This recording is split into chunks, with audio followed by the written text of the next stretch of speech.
All right, good morning, everyone. Happy Saturday. This is Bobtheorc playing Ultimate Admiral Dreadnoughts on Legendary difficulty. This is Casual USA, Episode 9, Saturday Morning Ships. And we're just going to hang out today for a little bit. I don't know how long I'm going to play. I was so tired yesterday. I had all this work stuff I had to do. I've been really busting my ass this week. I'm trying to, I just hired on a new guy at the office, and we're just trying to get everybody up to speed, and so there's just been, being the owner of a business, not all fun and games. You got to take care of all your guys, because if they can't get their work done, then it's ultimately, my fault for not giving them everything that they need to accomplish their stuff. So I've just been pretty beat up, and I just need some extra sleep, but I feel pretty good now. So let's go sing some ships for a bit. Looks like JP just hopped in Discord, so I'm gonna go hop in Discord too. Hey JP, how are you doing? Can you hear me okay? Ah, there you are. Yep, I There was he talking. is. Was Right on. something wrong? Yeah, no, I had well, during the introduction I'll mute Discord, that way I don't have like uh honestly I probably ought to do this in a locked channel just so trolls don't go like jumping in and dropping slurs and n bombs and stuff like that. But so far that hasn't been a problem. So um, you know, one of the nice things about having a small YouTube channel that's just for fun is I can keep it casual, because I am so unimportant on the internet that nobody cares. So that's actually a pretty good place to be sometimes.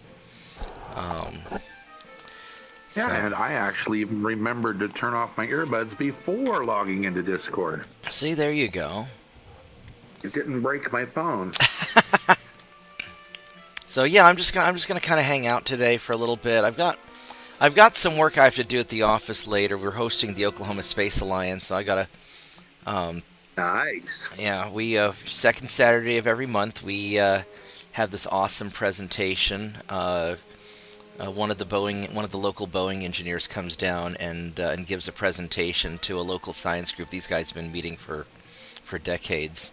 And when we expanded my lobby and set up a TV lounge, uh, we this gives me the ability to host small groups, and so people who want to do presentations and things like that has to be family friendly and not weird or anything.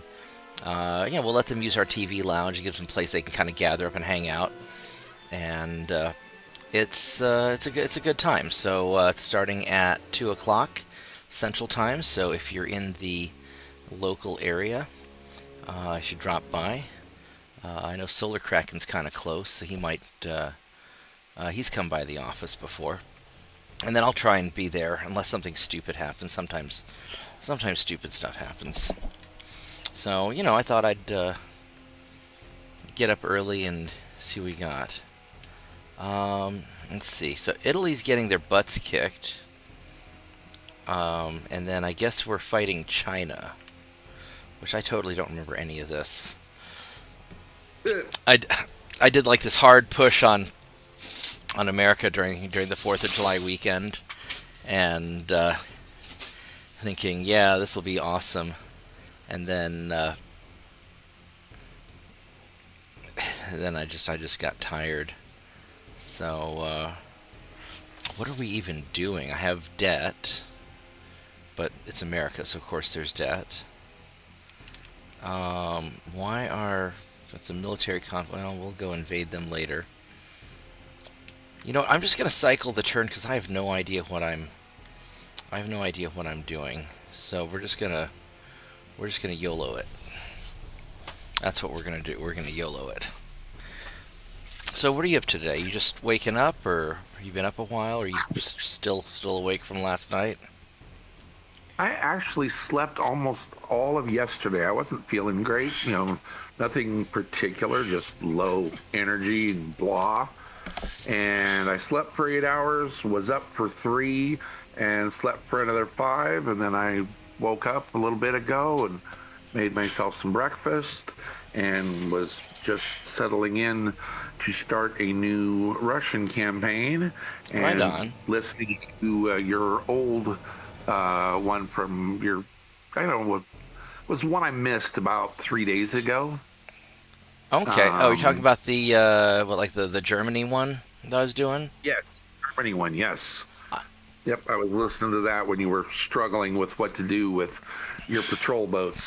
Yeah, those German patrol boats, those cruisers, there's so little space for main gun battery. They've got great casemate placement. Their casemate guns, I love them. They're great. But their secondary spots, their secondary locations are great until you try to put in like double-barreled guns or larger stuff, and then they're just too small. And the main gun placement, you just got to squeeze them in, and I don't. I have so mixed feelings about the German ships. I don't know. What do I want to do with these guys? These. Yeah, German early cruisers are just not. There's not a lot to do with them. Yeah. Uh,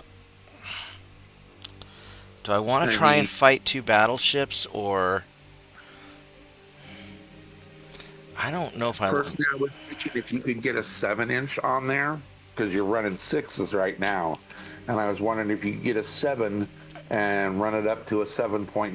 That'd be about the best you're gonna get. Yeah, I could replace the two twin 6-inch turrets with a single twin 7.9 turret.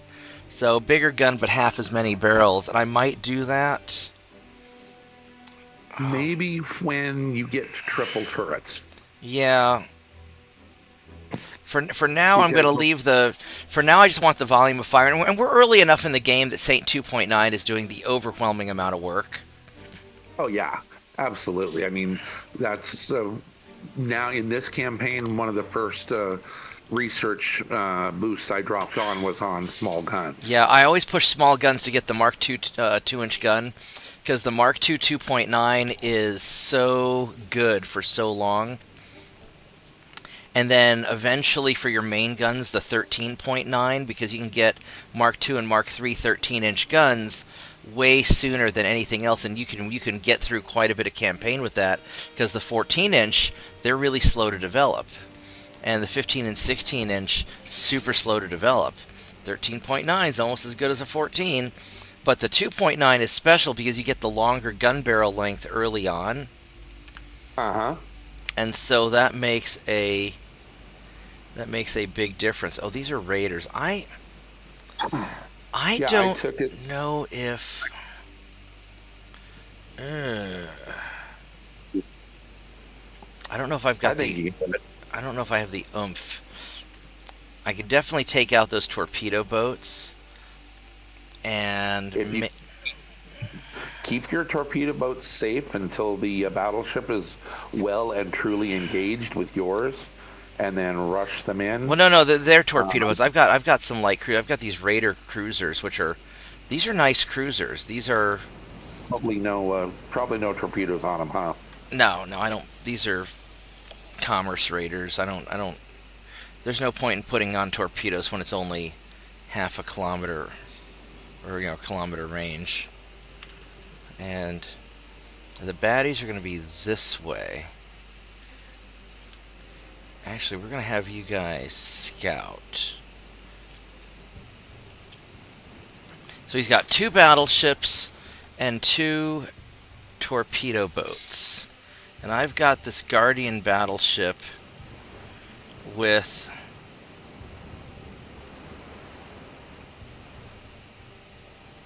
This is one I upgrade. I've got a lot of guns on this guy. This guy's. Let's go see what these Chinese ships have. Alright, so these are kind of shit-tacular ships. They've got many Huh? Chinese are great. Early Chinese are not going to be great. They are not going to be that great. I mean, even when I build them all crazy like, they're challenging. They're slow. The armor is good. The armor is very good, actually. The best battleship I have ever found, though, has been the 1920s starting Chinese battleship. Really? You can put 10 guns on it, 2 2s, 2 3s. and it's right at about 50,000 tons, and it will continue to soldier all the way through the end of the war. You Really? never have to do anything else except upgrade it. Alright, so you guys are going to go for those torpedo boats. And you guys are going to try to deal with the battleships. See if we can thread the needle here. I don't know if we're going to be able to. I think we're going to crash in the ship. Maybe. Oh, well, almost. All right.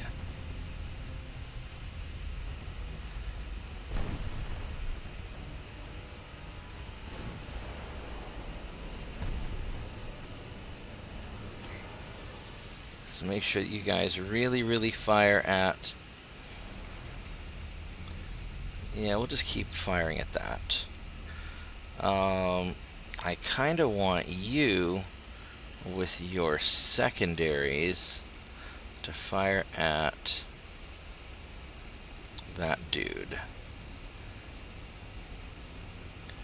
Are you still going straight? You're turning a little bit.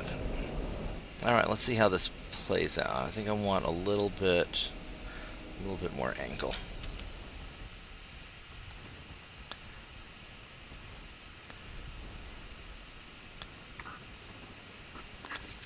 Boy, I tell you, this is sure culture shock going from playing a 1940s start to playing this. Yeah, I bet. Why Why are you firing at the torpedo? You're a battleship.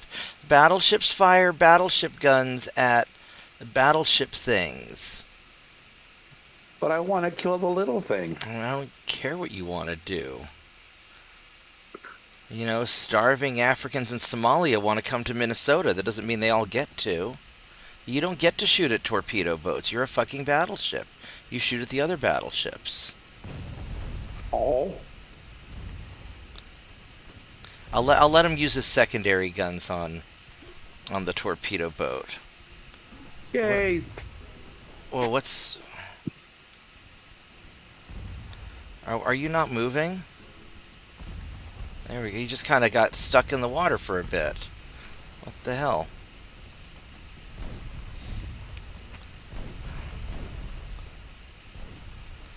Oh, you're... Alright, go kill the other one, please. Pretty please.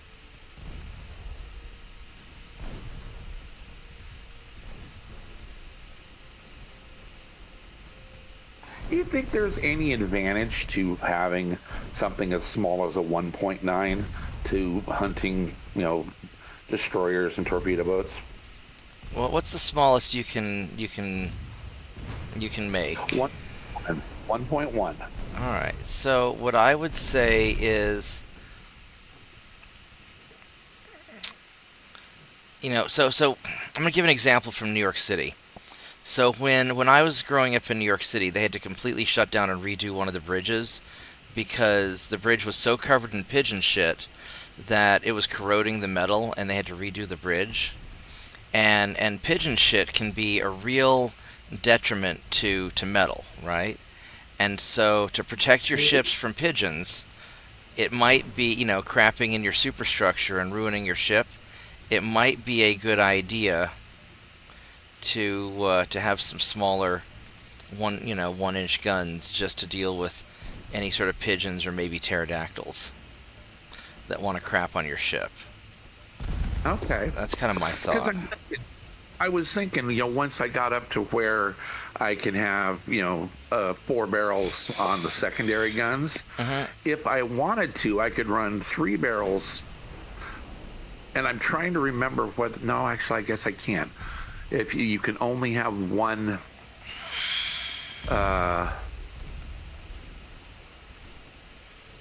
You can't have 2 different sizes of 2-inch gun, even if you have different barrels. Correct. Damn it. Never mind. Unless one's a casemate and one is a... Right. I am not doing very well against these guys, actually. Let's just try closing in. And you got your engine hit. I'm not sure this is a good idea. Well, actually, I'm certain it's not a good idea. What's the rear armor like on this asshole? What do we got? 11 points. It's better than his broadside.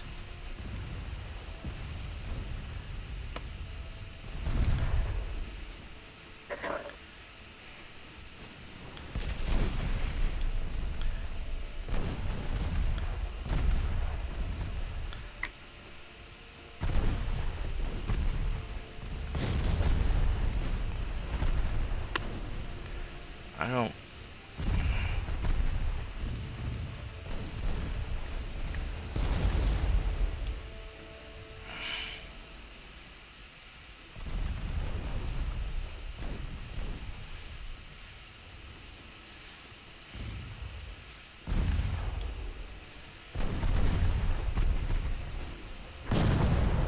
Fuck me.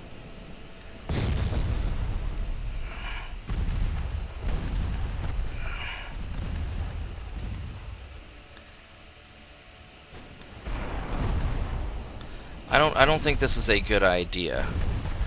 No, this is a bad idea. Alright, so we are going to say fuck that. Yeah,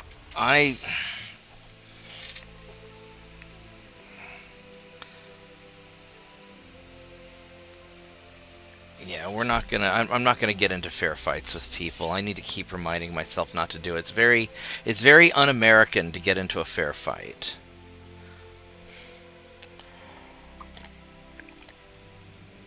I'm just gonna show up, sink the torpedo boats, and leave. That's what I'm gonna do. Screw all this chivalry stuff. We're gonna leave chivalry for Europe.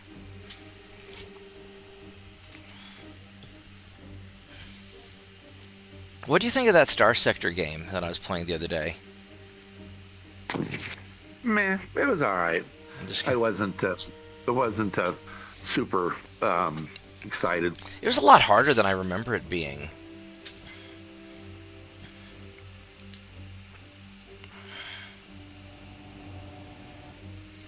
What I really want to stream like some turn-based strategy games. I really want to stream like V for Victory, but I don't know if that would be exciting for people because it's a lot of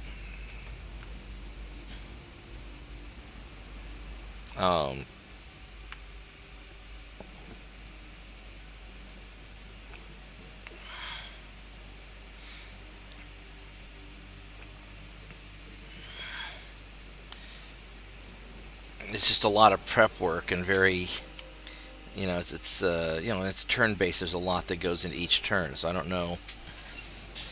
There's a lot of input before you get to see any reward, and so I don't know if that would, I love playing the game. It's one of my favorite games of all time, but I don't know if people would want to watch that.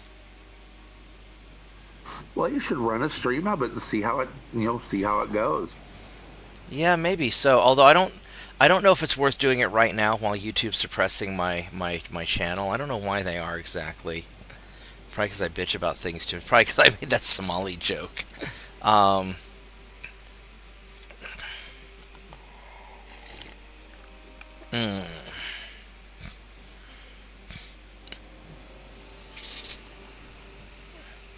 But alright, so here is Battleship. And we are going to stay away from Battleship and try and find torpedo boats. Oh, cruisers. I don't know if I like what you are doing. Why don't you come... Why don't we not do that? No, I don't think you get to make decisions. I think that there's some nice tasty torpedo boats over there that will probably chase us.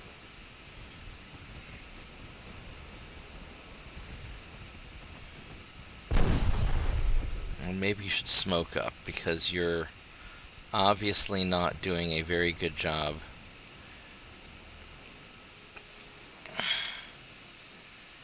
Please keep the battleship main guns on the enemy battleship. Pretty please, K, thanks.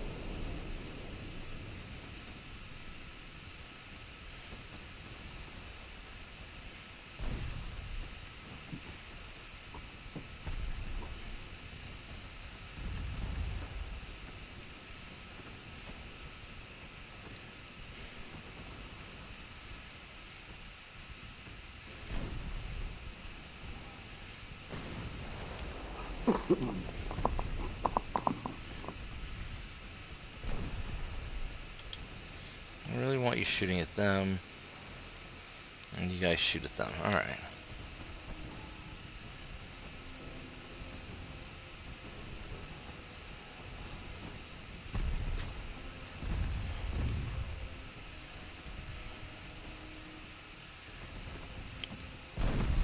There we go.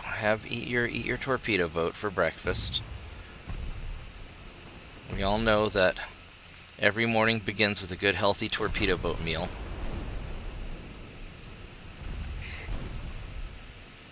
I don't want to eat my torpedo boats. Alright, we'll have you fire your main guns. There we go.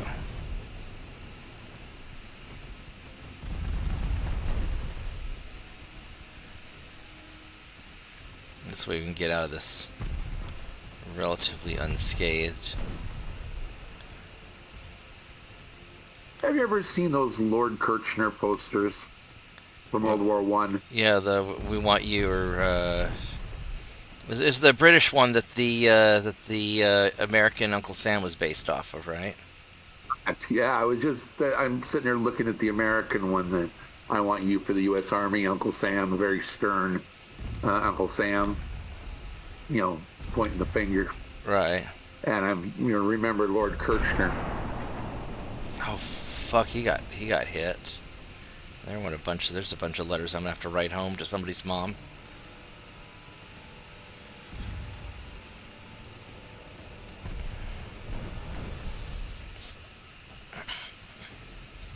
You've got people for that, Admiral. Well, it's a light cruiser. I take special responsibility for light cruisers. If it was a destroyer boat, I wouldn't give a shit. Did I say destroyer boat? I think I just did. Yeah. I meant to say torpedo boat, obviously. Alright, time to leave.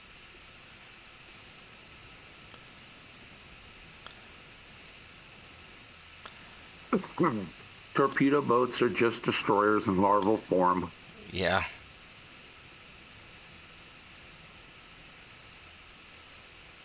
Of course, when you've got a torpedo boat with 17 crew, you're lucky it's going to have a second lieutenant on it.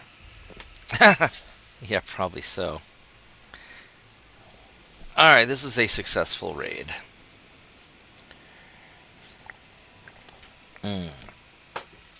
Alright.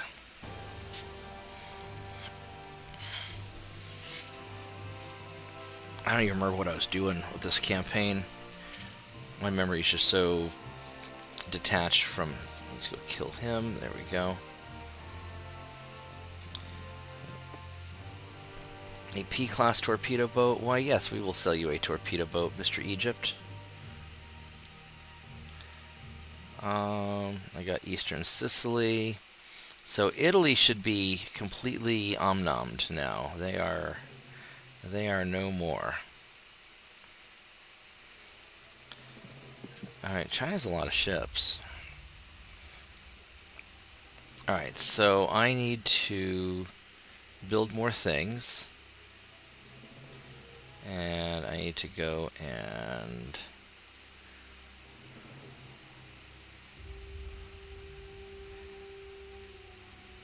make that stuff.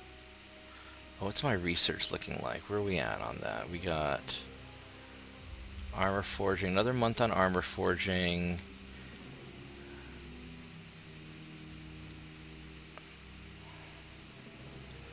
boiler efficiency upgrade.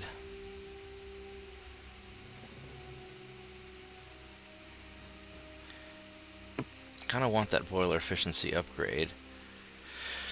Alright, so what do we...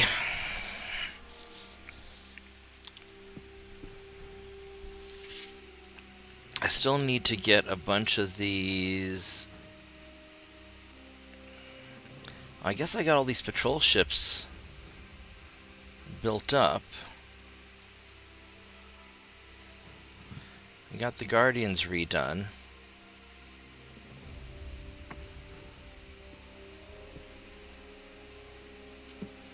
What are we building right now?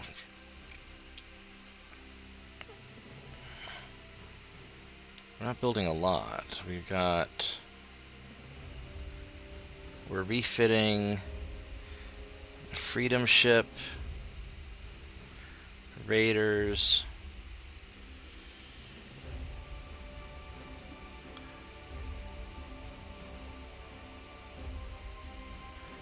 oh, that's right. So we need to go and start... We want to beef up the Raiders. That's what we want to do. Okay. And then the Freedoms...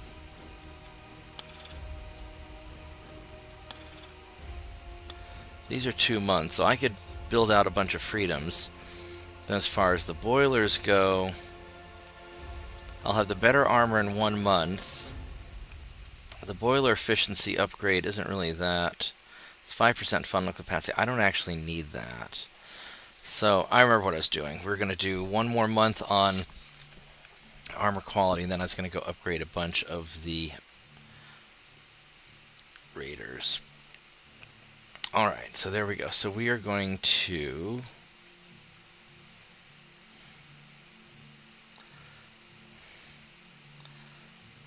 upgrade you guys.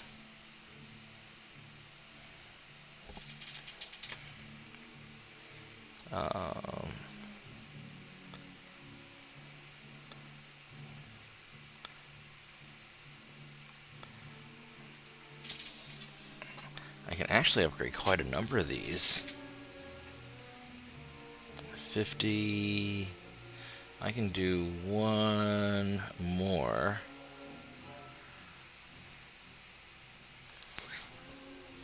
And then these guys are all upgraded. And Guardians are all upgraded. I can't upgrade any assault ships because none of them are in port. Where are the assault ships at? You guys are probably all like right here.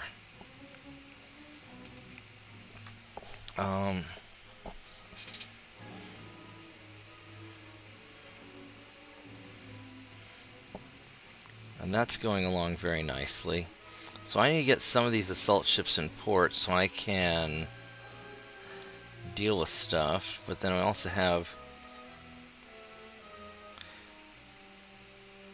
a whole lot of other stuff to deal with too. I don't know if I care that much about this. Where am I going to be invading China next? I probably ought to just get them out of the Mediterranean. We've got a bunch of stuff here. There's a bunch of Guardians. Cruiser, cruiser, cruiser. What are you over here? You're 2 battleships. There's quite a lot of stuff over there. So 5 battleships.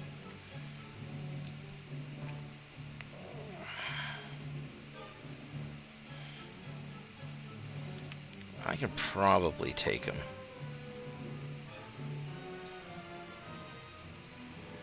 Let's do that. Although...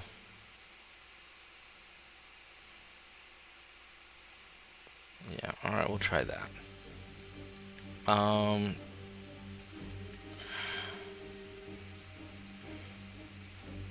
I'd like to... I was hoping to invade Thailand, but I don't think that's happening. I've got all you guys.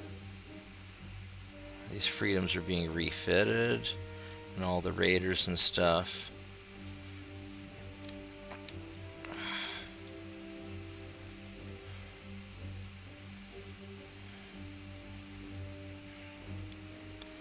I don't want to deal with this yet. I could... Taking Crete wouldn't be a bad idea either.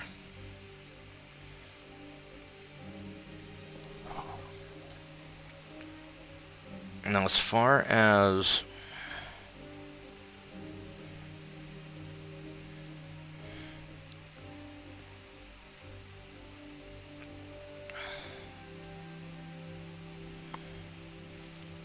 What do we have? That's electrical. Don't care about electrical turrets. The boiler efficiency upgrade, it's just really meh.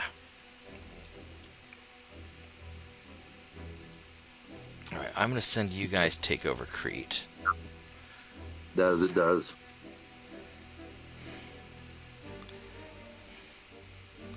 You're in the Aegean Sea, so we're just going to go right over there. Alright. It definitely feels very eh. I got all you guys just hanging out, but there's nobody to intercept yet, so we're gonna leave that alone.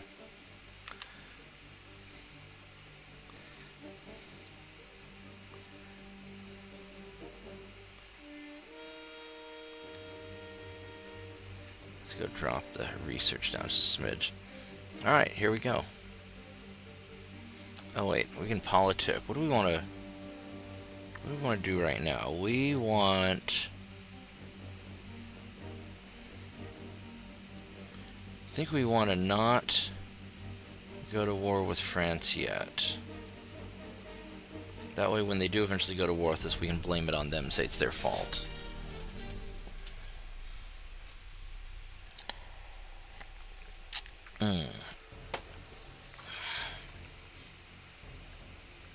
I really don't want to go to war with France.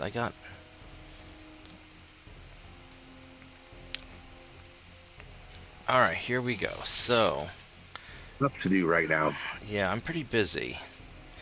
2 battleships, 2 cruisers, a bunch of torpedo boats. These guys are cadets. So the goal is to sink some torpedo boats, level up. If we can take out some battleships, great. But honestly, I don't want to send cadets into a pitched battle. Hey Vorgath, how are you doing?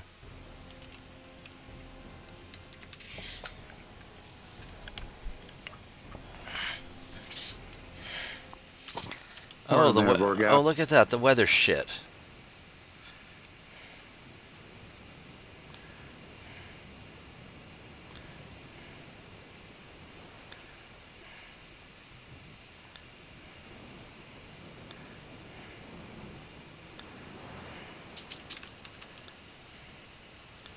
Make sure torpedoes are off. Alright, let's... Oh, you... Fuck no! Oh, hell no. Really?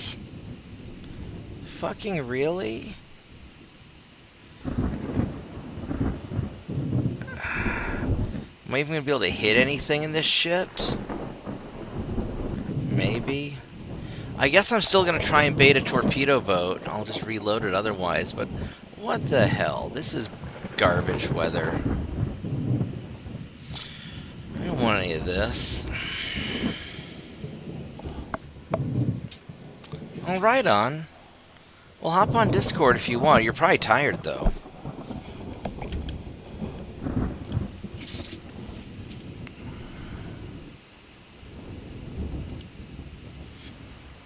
Still straight ahead.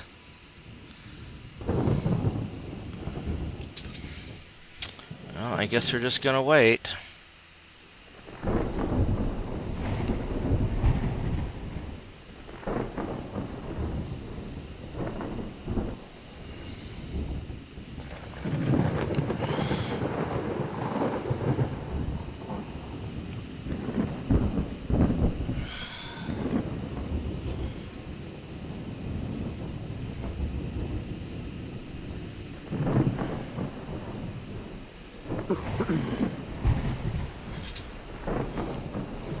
Well, there's a battleship. Alright, so we're gonna, at this point, we're gonna turn.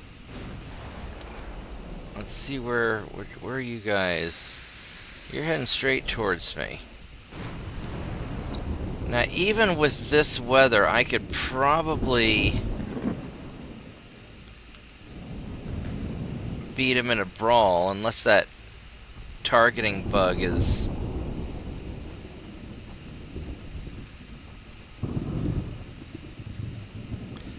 I mean, there's the torpedo boats.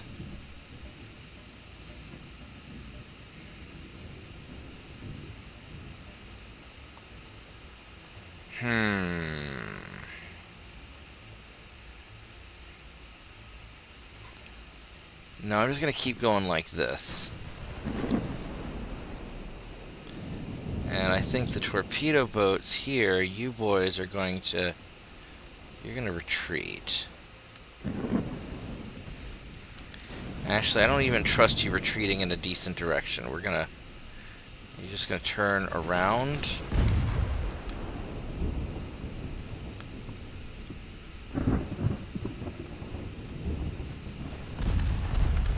Yeah, that's you motherfucker. Yeah, fuck you. Fuck you. I knew you were gonna fucking do that. Just get too close to the battleships and get chewed the fuck up. That was dumb. We're not gonna do that. That is not gonna happen. Yeah, I really wish there was a, like, stay in formation, you know, kind of scout out in the periphery, screen the periphery, but don't go, like, YOLOing towards the enemy, and don't go crashing the fuck into my battleships. Just kind of stay a kilometer out, keep an eye on things, and don't be lunatics. That's kind of what I want out of these guys, but I think I just need to manually control. I have to micromanage the torpedo boats, otherwise I'm going to do really insane, stupid things. But maybe I'll get good weather this time, and then we'll actually pretend to care about this fight. So...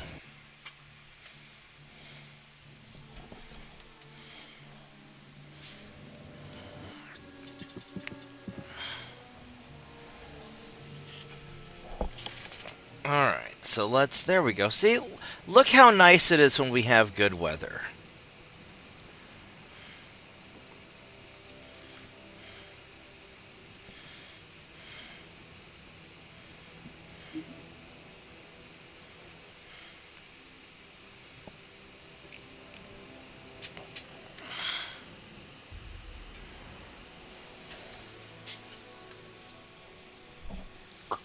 So how long have you been playing this morning?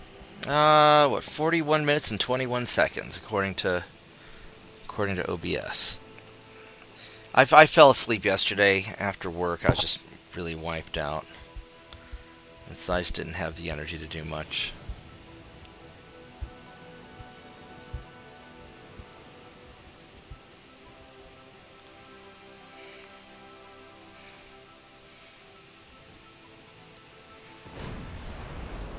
Alright, so there we go. There is a light cruiser. Let's see what you have. You are actually pretty reasonable.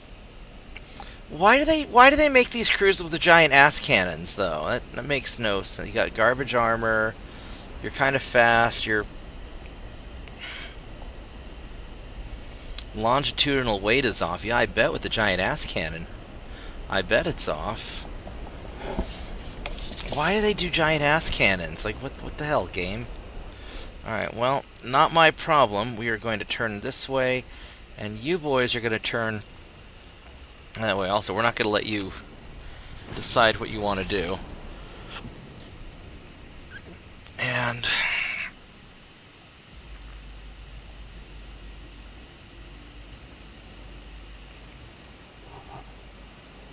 we're just going to kind of hang out here.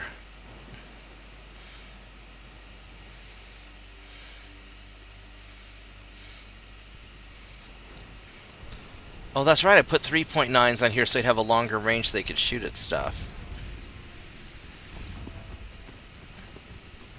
Well, let's go take out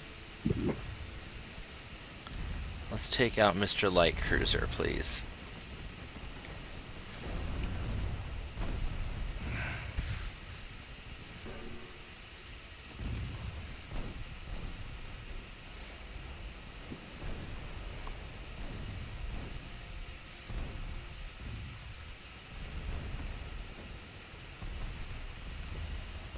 Oh, look, there's torpedo boats. Hello, torpedo boats.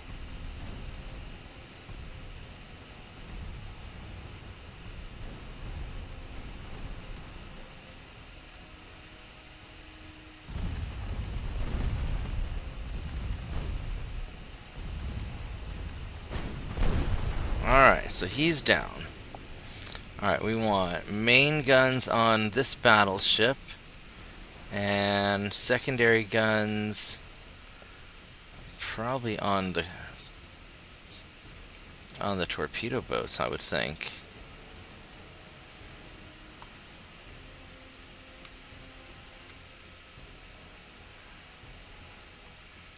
Let's start avoiding that.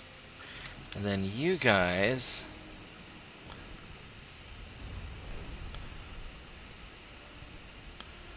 we're gonna just sort of... These torpedo boats don't seem to be super maneuverable. I mean, they are maneuverable, but not... Oh, they don't get... I can't determine their rudder specially like I can with the...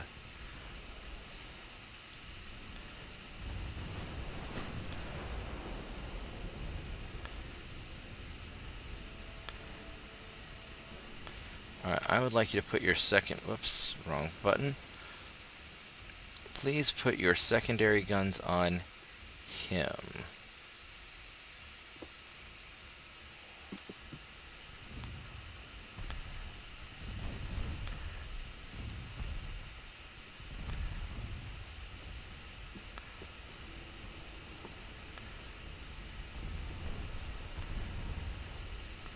Alright.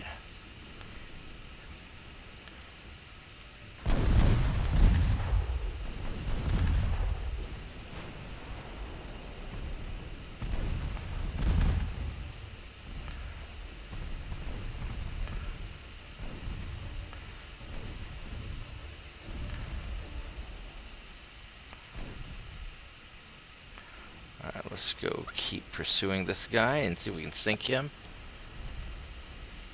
Ooh, that was a nice explosion.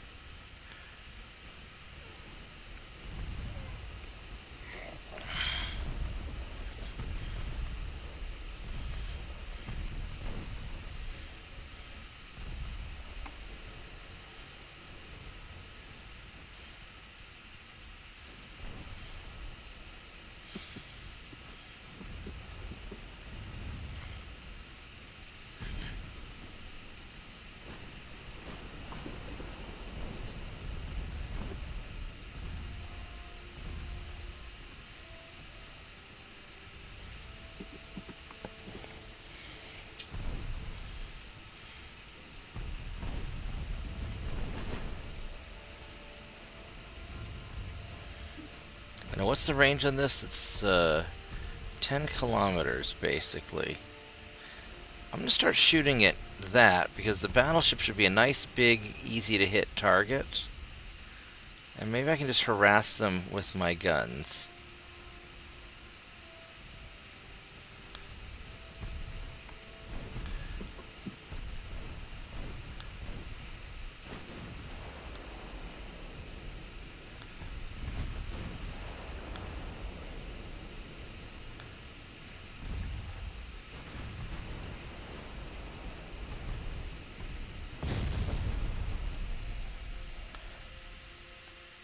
Why are my secondaries not firing at... Oh, is he finally sinking?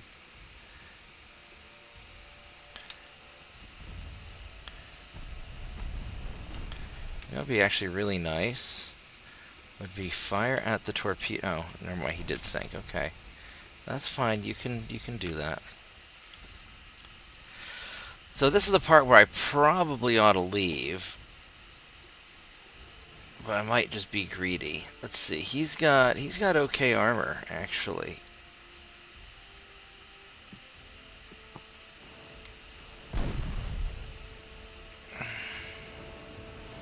I remember this design. This is kind of a dumb design, but it's funny. And pretty good stability too.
I wonder if I just need to put my main guns on. No, I mean the secondaries are doing the work.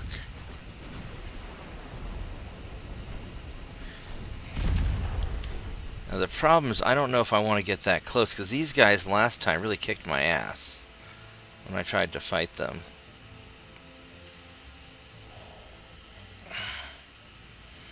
And what's there to hit? Their to hits are bad. They're worse than mine are, so I can probably afford to do this.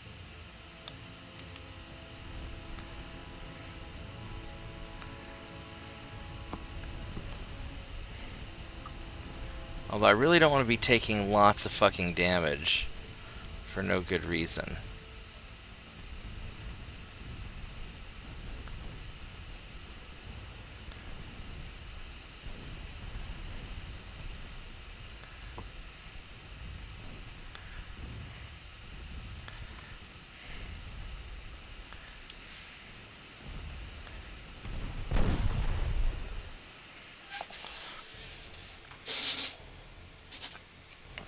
So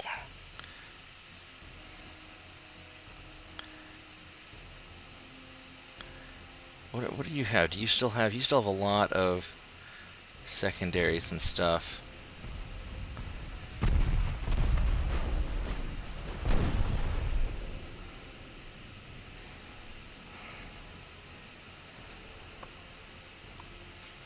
I don't feel like these guardians are I mean, he's got good to hits also.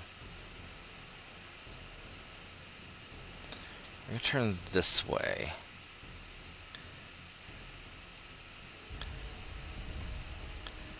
I don't know, let's avoid the battleship.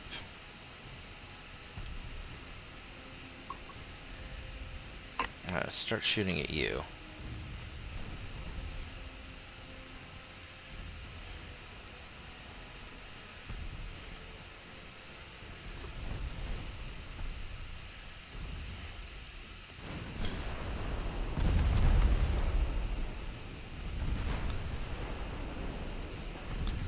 I want secondaries at you and main guns on you. Would you please fire the secondaries at you and main guns there? Not that hard.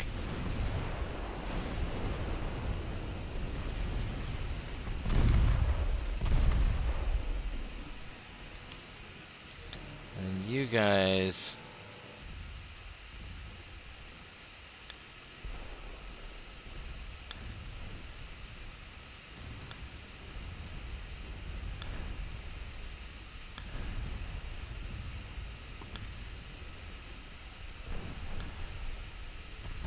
go for torpedo run in this guy just to get him, just to finish him off. Oh, never mind. That didn't That didn't work.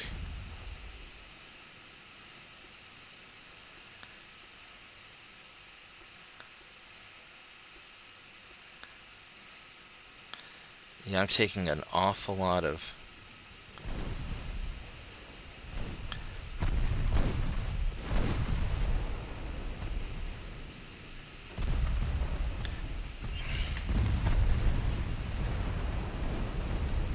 Well, now we're starting to do a little bit to him.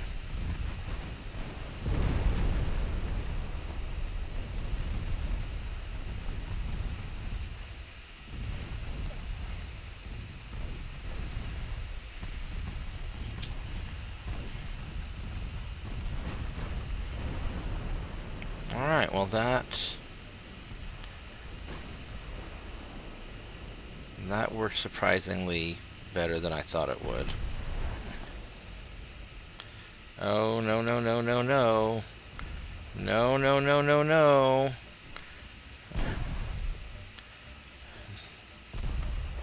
Fuck. No, we do not want you... No, no, no. You guys got too close. You are going to leave very fast, and you are also going to leave. There's nothing either of you can do that will be productive at this point. What's going on in here? Hey, how's it going? I thought I had a meeting at 8 o'clock this morning, but I don't, so it's actually tomorrow at 3, so... Oh, right on. I'm just hanging out and doing some early morning sinking ships.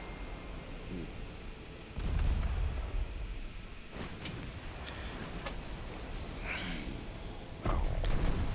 I fell asleep as soon as I got home. I was really tired. So did I. So do we know what Andrew thought of the monthly? He liked it. He's gonna come next month. You know, he just, you know, he wasn't feeling so, his stomach wasn't feeling so well. So, there we go, there's a good hit. This poor battleship, my lead battleship is just getting its ass handed to him. Alright, let's have you detach. And kind of maybe veer away a little bit. Now you guys speed up and just get in.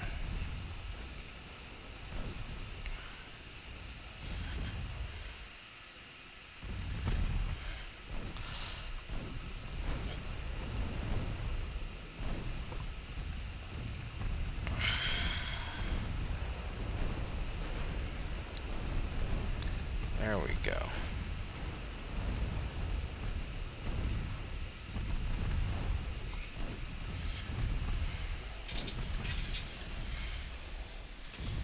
I wasn't originally planning on sinking these battleships. I was going to do that in a follow-up engagement, but I got the opportunity, so I might as well do it.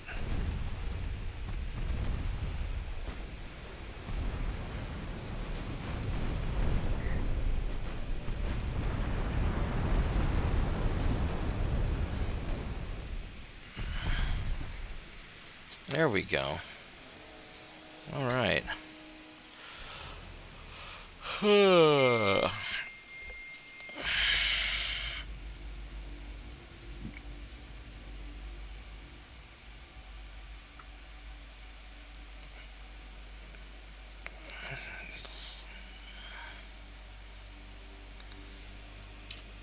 Okay.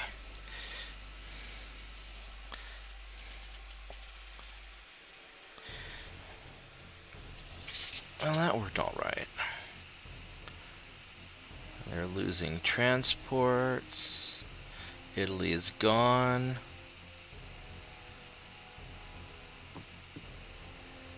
Oh, Thailand defeated the remnants of the Chinese Empire's force and gained full control of Thailand. Oh. Did I do that? Certainly didn't help. Alright, well, we'll just leave you guys there. I will be right back. Oh, I gotta go stretch my legs for a minute. Oh.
I am back. Let's see what we got. So, we finished all this research.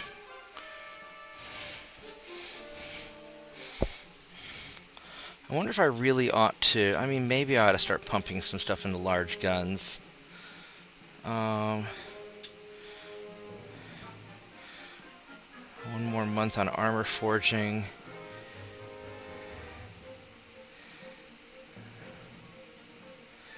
Guess we'll probably wait that out.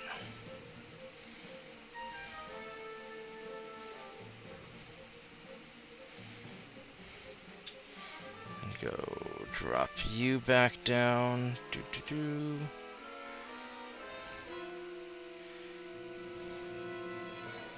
And there's no way that's gonna get there in time. Or how are my small guns looking? My small guns, I'm at... I still have a ways to go.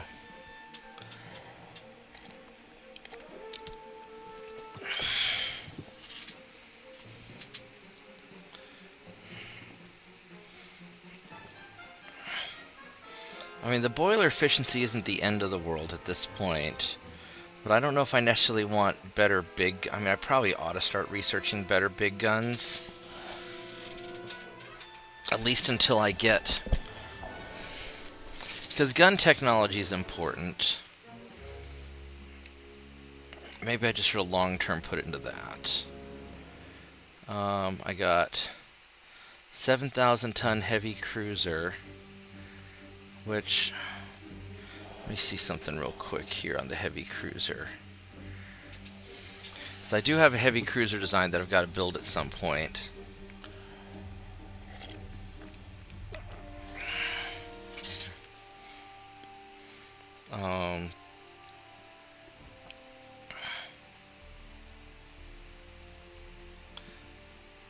Alright, so I can build the full size. I can make this as big as I need to. Alright, so that's... I can still only put in...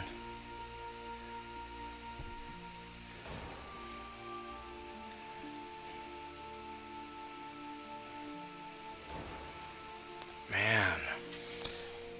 The boilers on that thing are going to be awful. Even with induced boilers, it's still going to be absolute shit. What's the maximum speed on this? 20 knots?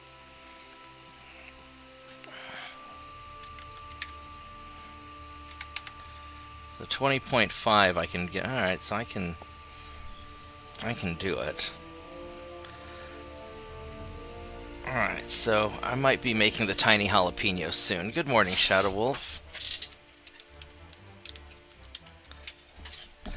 So we're almost ready to make the tiny jalapeno.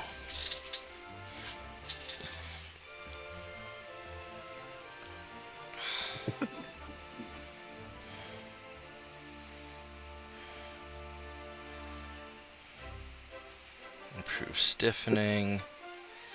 AKA the turpits. Yeah. He'll be so upset. It'll be wonderful.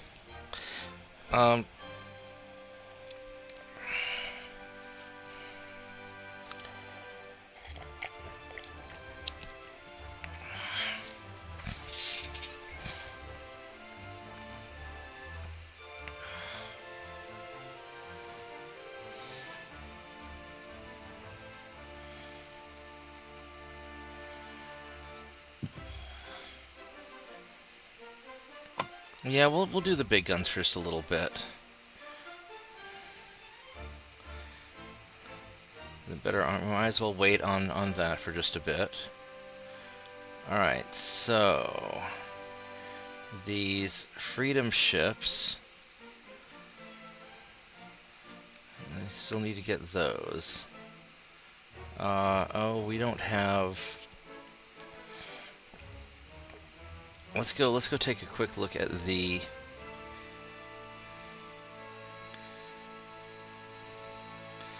We're still a ways away before we get to the 5-inch guns. I might as well Honestly, I might as well wait on the Raiders till I get the Mark II 5-inch guns. But that'll be a little while. What are the Raiders currently doing?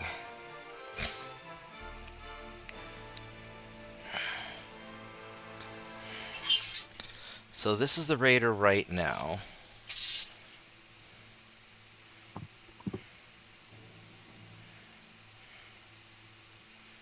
It's a front tower 2.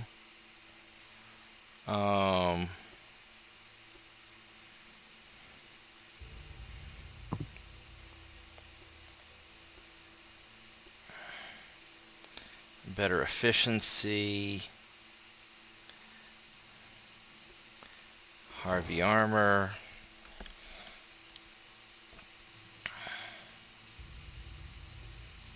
Go reinforced bulkheads. I mean, this is already... Oops. Go ballastite.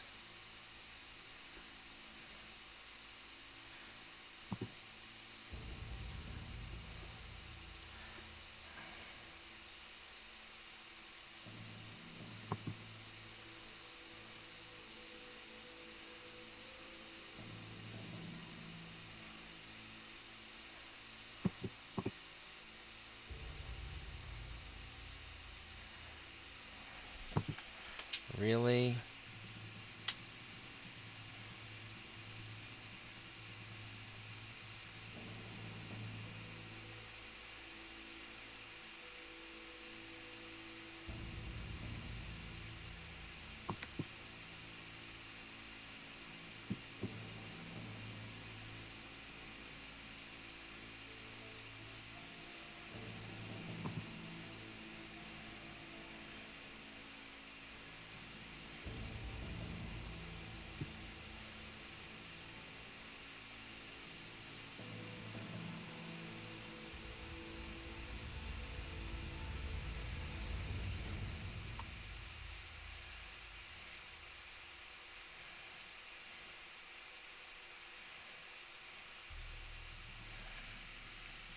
And the aft weight. So do I need to scooch this?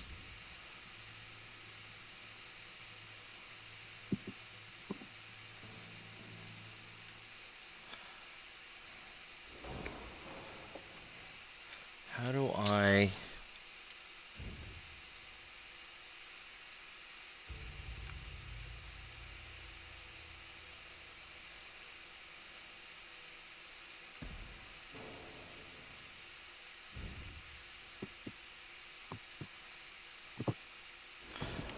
Oh, you're making it very hard for me to adjust this, aren't you?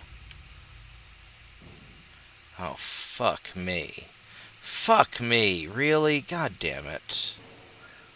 Oh, you fucking stupid ass ship designer. Motherfucker. Oh, you motherfucker.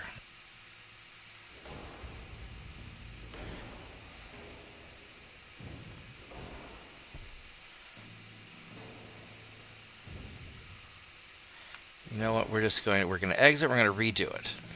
Because obviously, hey Murdoch. Because obviously I fucked that up.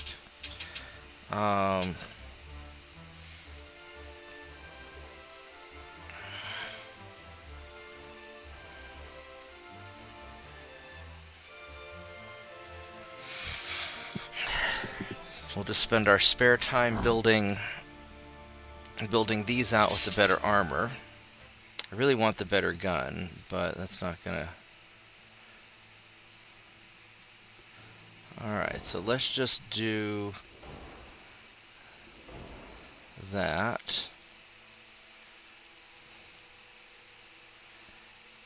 And we don't want to adjust any of the stuff because that messed it up last time.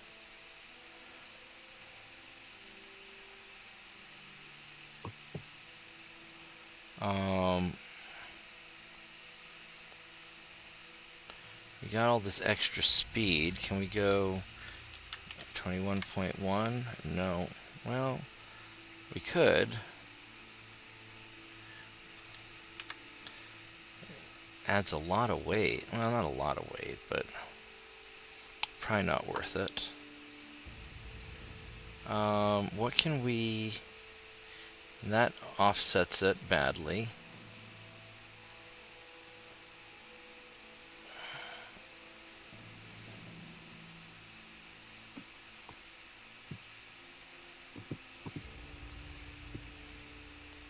So that'll offset it badly also. Damn it. I really don't want to shift the gun, the weight forward. If I go enhanced reloading, that just makes it way too heavy. So that's no good. Hydraulic.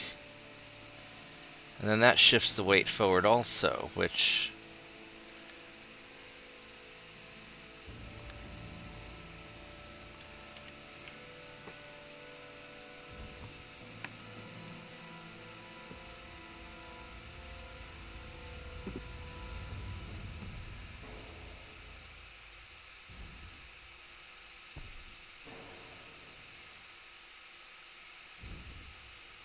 There we go, just use that, because this middle turret here is for balancing things, and then we'll just...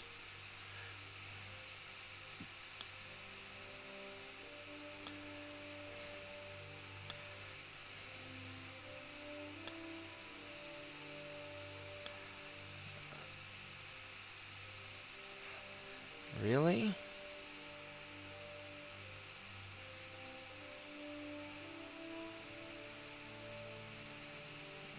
Alright, so there we go. So that, 1 month refit, hydraulic steering, so its turn radius will get better. What's your recon like? Your recon's 8, which is kind of garbage. Alright, well this'll be what I do. It's got the extra gun, it's good enough. Oh, you know what I need to work on more than large guns? I need to get double-barreled turrets for light cruisers, because that's going to be important. Okay, so the freedoms, let's go get 2 of you guys.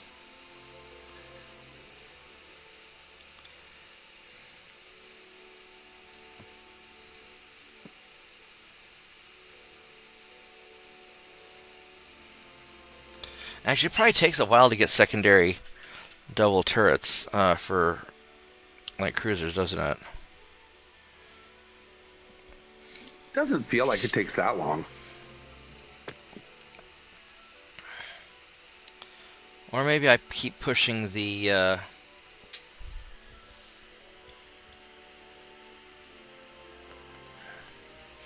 Yeah, I think we'll do that. Alright, so... 63...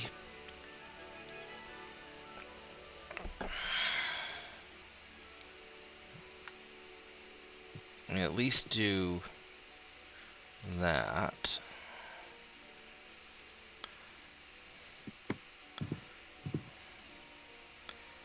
I can do one more. Okay, there we go. Oh, how are my finances doing? We are back. Doing good there. Let's try and balance the budget, even though it's anti-American to balance the budget.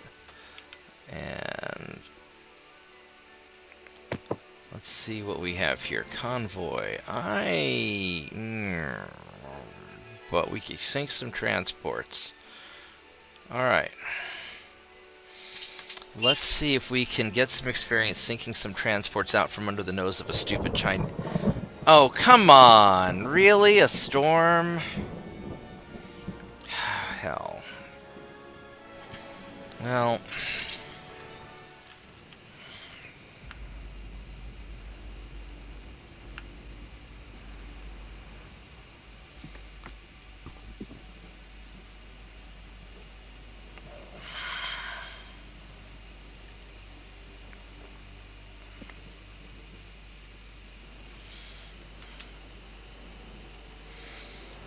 Alright, let's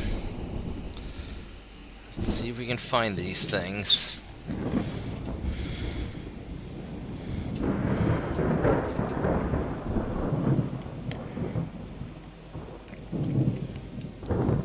What time is it? 8:30?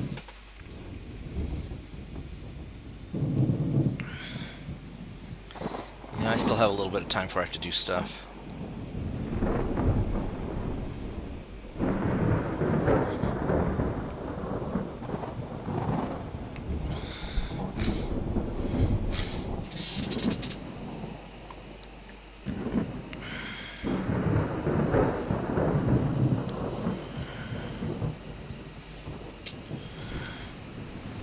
Oh, that's really close. That really sucks, actually. I do not want to run into the battleship that fucking close to me. Alright, well, we are going to...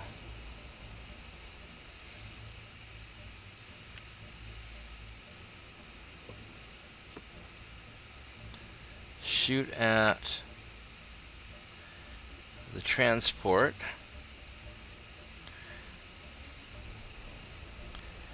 And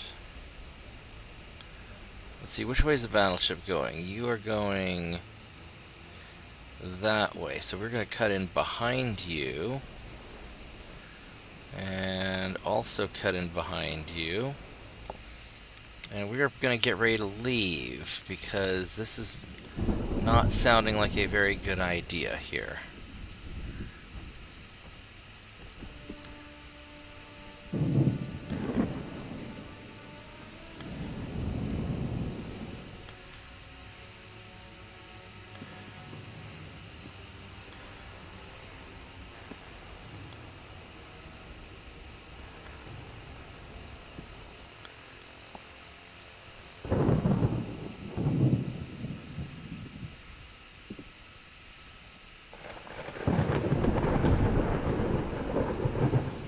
I don't think we are going to hit either.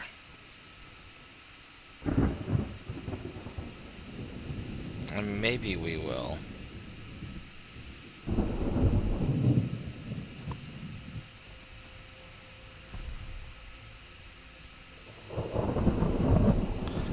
Your two hits are still bad, so that's quite fortunate.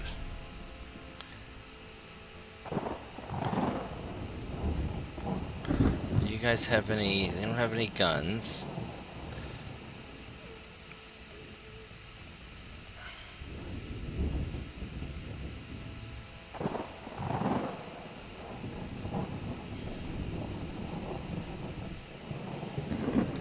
That was a little too close for comfort.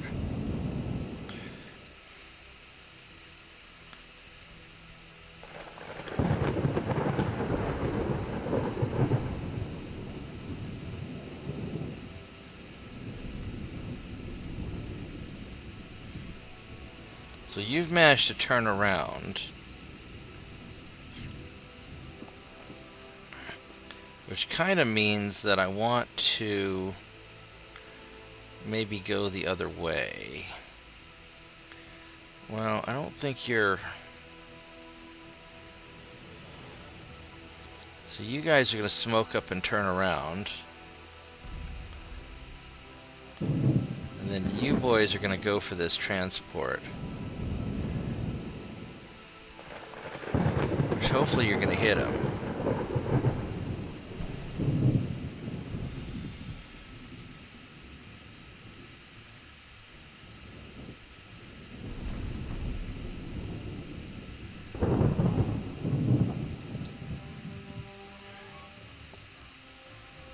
Oh, this is cool. What is? I'm doing quests to get some new alliance raises.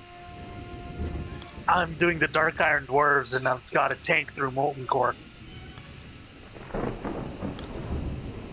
Now, how is this a? Is this like a proper raid, or is it just an instance, or? It's an instance in Molten Core with a tank. Are you doing? That fires jets of water. That seems kind of weird, but all right. And this is a solo thing. Yeah, it's to unlock the Dark Iron Dwarves as an alliance race. Okay.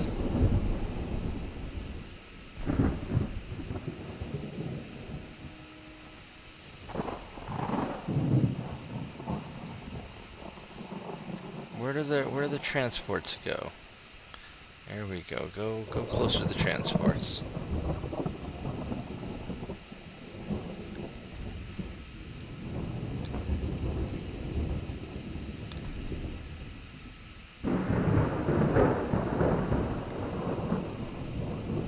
I would like to set you as my shift right click as my torpedo target.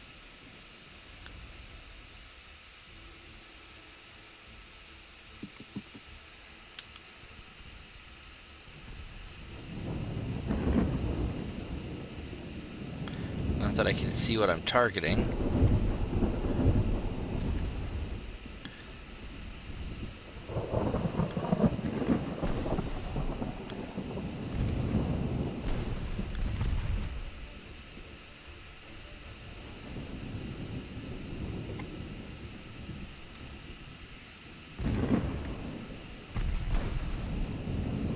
They Please blocked don't off be a everything. dud.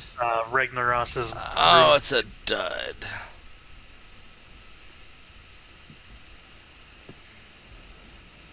They blocked off Ragnaros's room? They blocked off everything but. So you're supposed to go beat Ragnaros? No. So what do you mean by they blocked off everything but Ragnaros's room? It's all walled off. Really? Then how are you supposed to tank Molten Core if you can't go anywhere? We're collecting some Dark Iron to rebuild their the giant anvil in what's it called? BRD. Oh, okay, so this is just the both were dud torpedoes, really?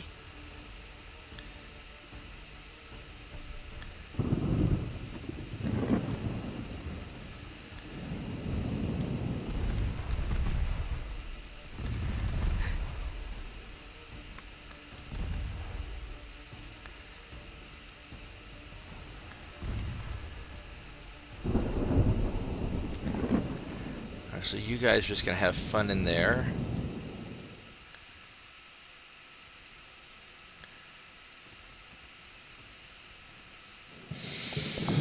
Oh, what a pain in the buttocks.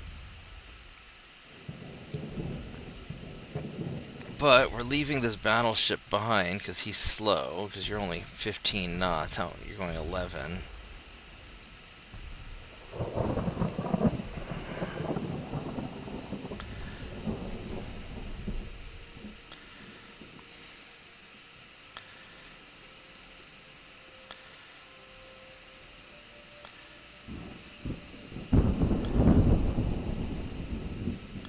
I'm almost out of ammo.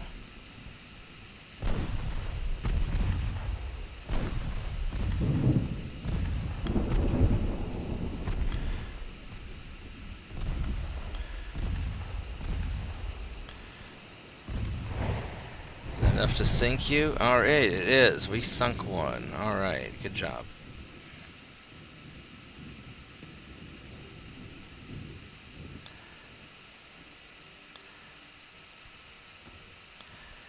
Alright, so we have outmaneuvered the battleship because you are slow and stupid. And we're going to smoke up so you can't shoot us as easily. We're going to head towards the transports.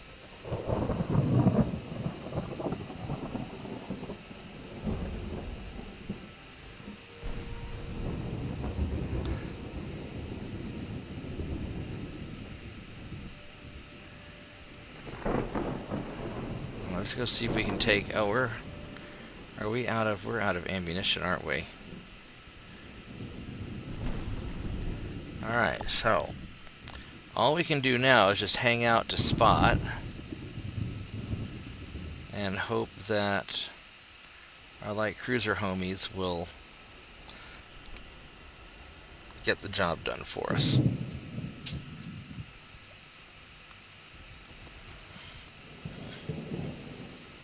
So stupid. I resemble that remark.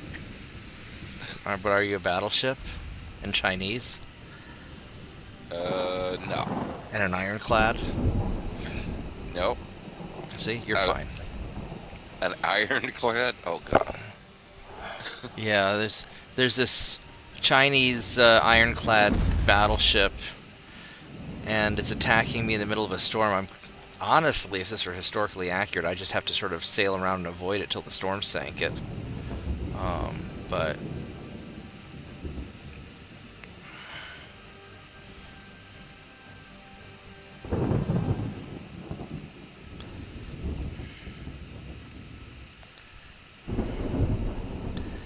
I cannot see jack shit in here.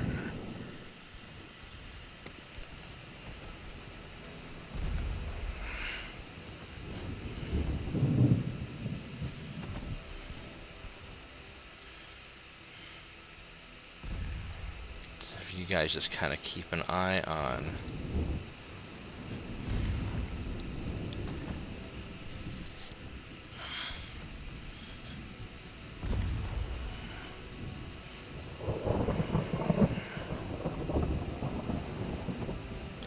they have maximum bulkheads, alright.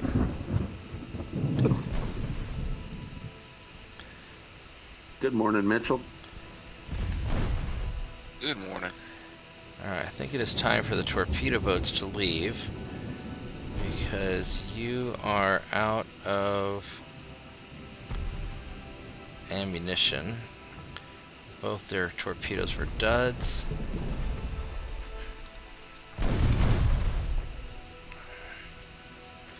We're just going to leave the rest of my raider cruisers. This actually was a pretty good raid.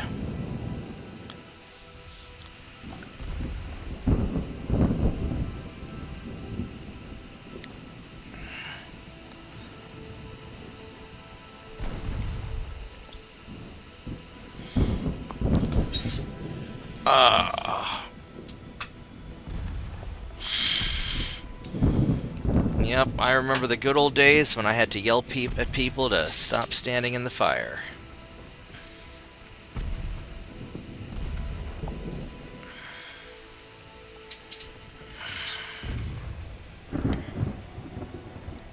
Is that like yesterday afternoon? No.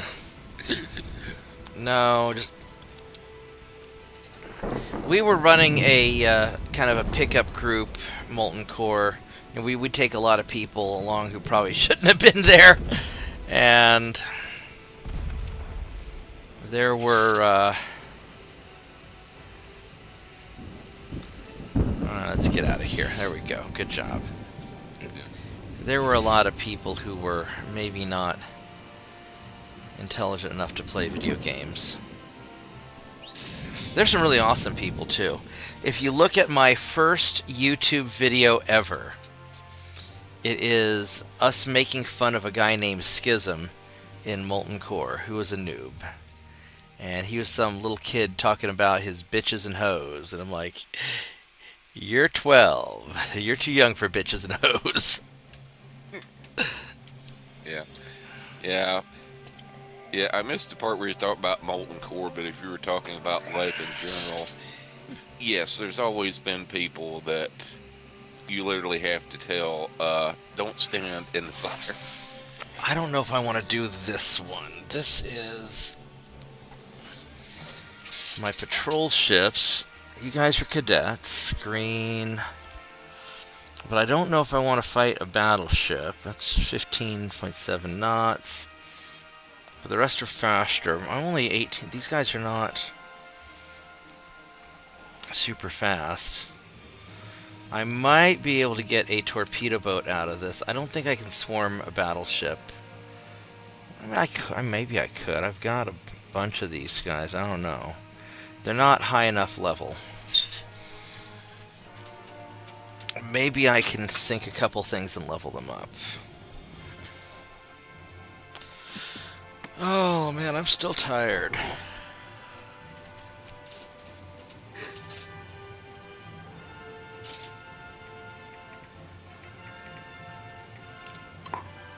Now, at least ways you didn't have to deal with Teddy 411 or Leroy Jenkins.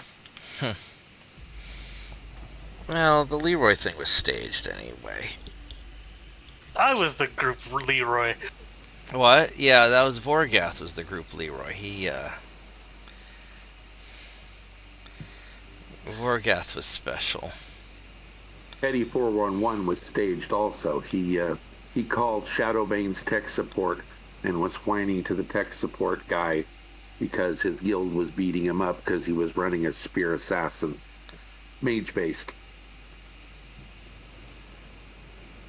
And he wanted the tech guy to level his character up.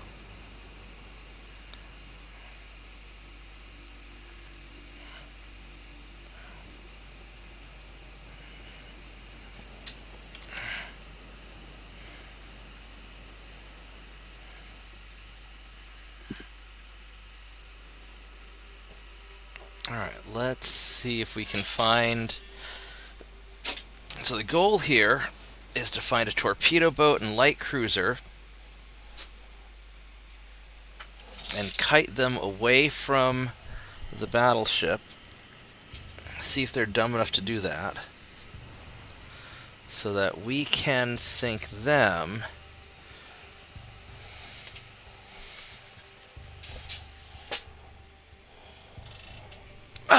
Except of course we see the battleship first. I don't think he sees us.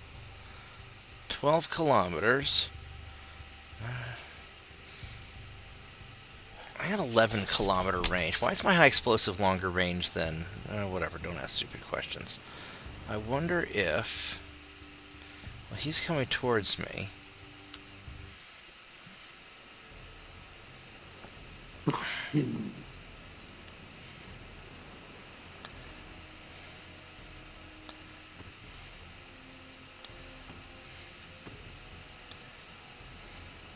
So they can't see me yet.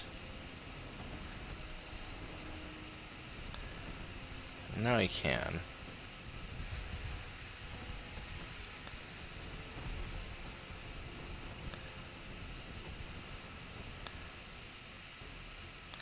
You do not...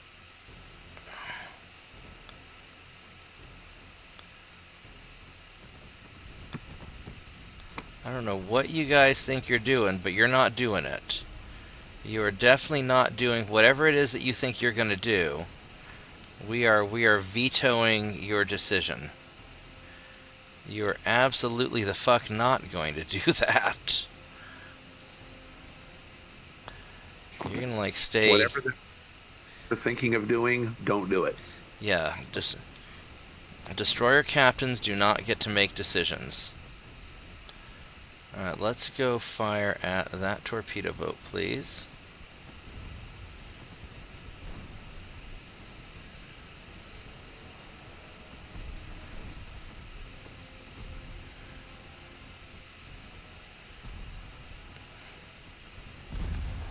These are all 2.9 hits that they're getting, huh? Of course they are. We're not hitting them very hard, however.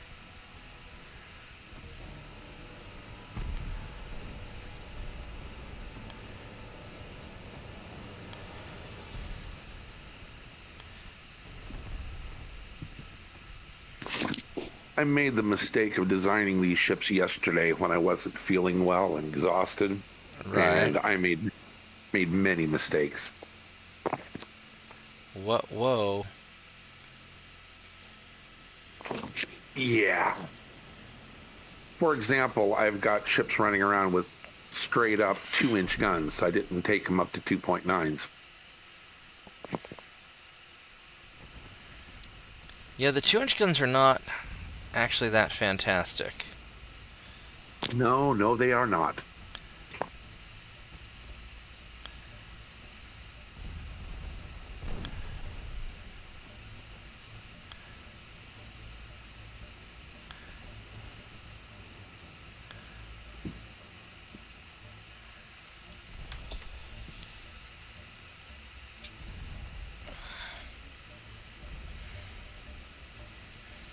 Let's see if we can maybe distract the battleship long enough to...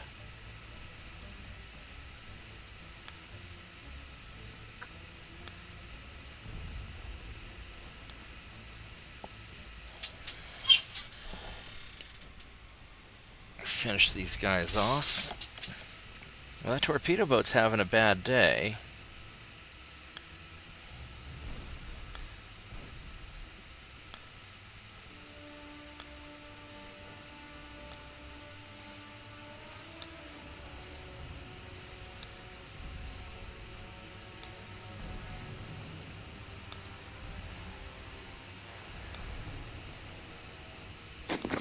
My God, these ships came out of port to do this fight, and they are low on fuel. Yeah. Stupid people shouldn't be in charge of ships.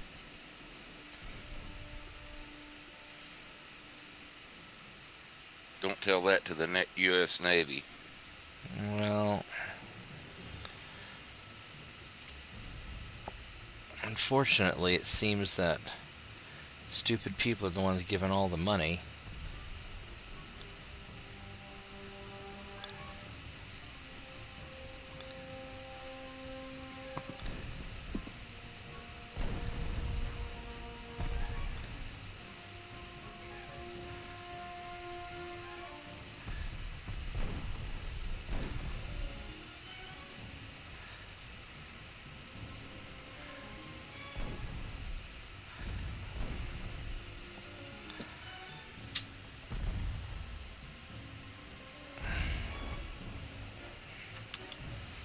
Now, I don't think that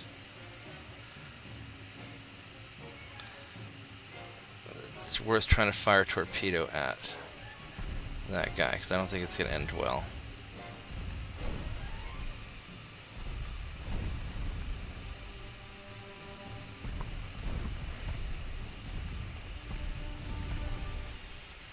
Are you really trying to rush up and get a torpedo hit on me? I think you are.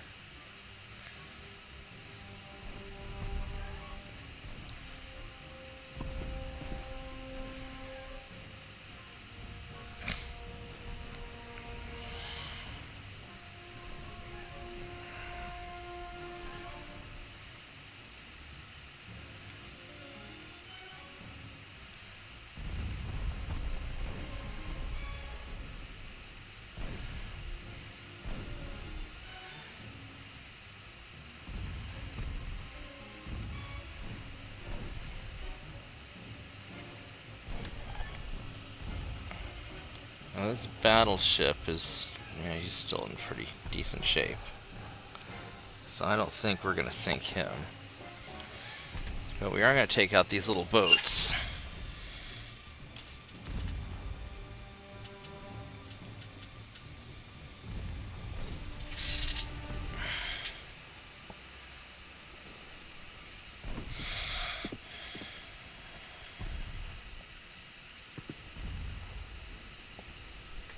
Okay, it's weird seeing a core hound with only one head. That's a little weird. Is it like a proto-core hound? It's a dark iron core hound. Maybe it's like a low-budget core hound. They couldn't afford the second head, so they just had to cut costs.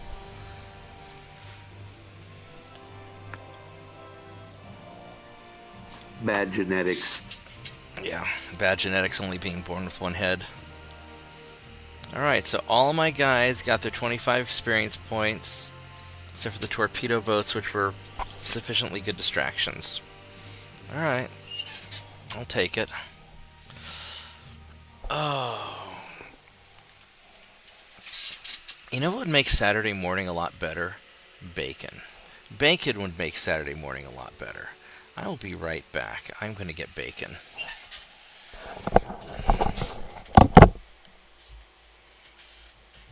Bacon makes everything better. Quite literally everything. Bacon even makes maple donuts better.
Well, it seems the EPA is still up to their old shenanigans with changing refrigerant types and heat pumps and air conditioners whenever DuPont's patents run out.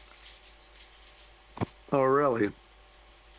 Yeah, I was doing a little research and catching up because I decided it was time to really been about 4 years since, you know, last time I bothered to have a tech look at the system, which aside from checking pressures and stuff like that, I normally do myself. And we're just doing a little catch up, seeing what was available and such. And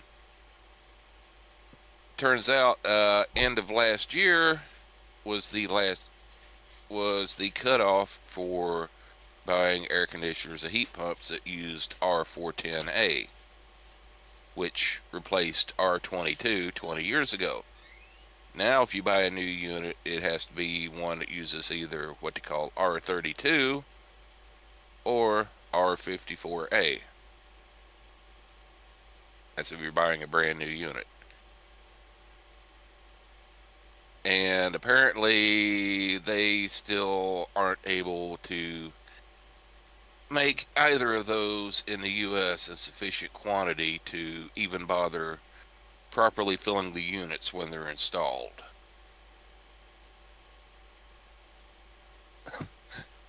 So people are installing brand new units and finding out, oh hey, I can't get any refrigerant to completely fill the system, so my damn heat pump will work.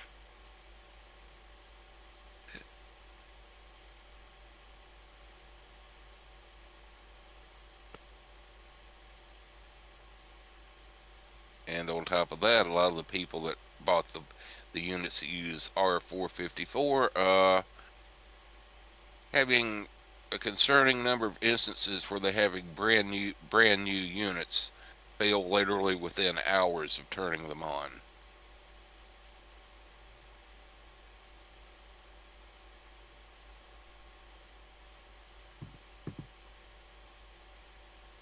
Well, my 28-year-old R22 Amana heat pump's still running just fine, so.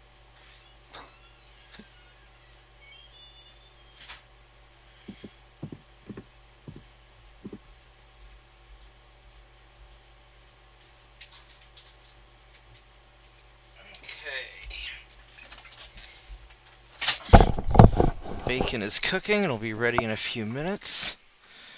And alright, we got that worked out alright. What do we have here? This is... oh yeah, we should be able to take him out. My guy is regular, and he is green. Yeah, we're totally going to take his ass out.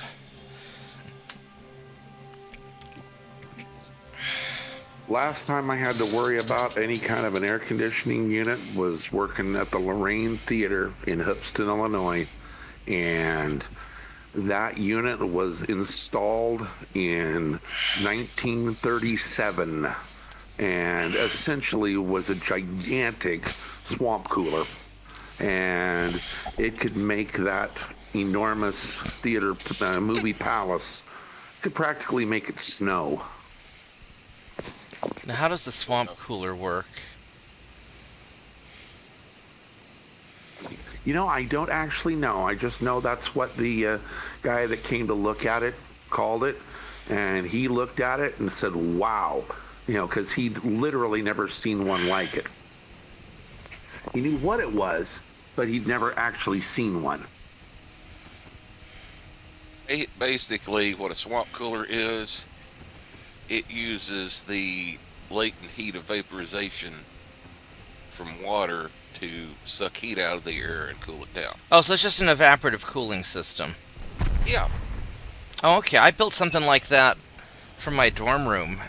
So I was the Oliver Parker dorms didn't have air conditioning, which at OU is bad.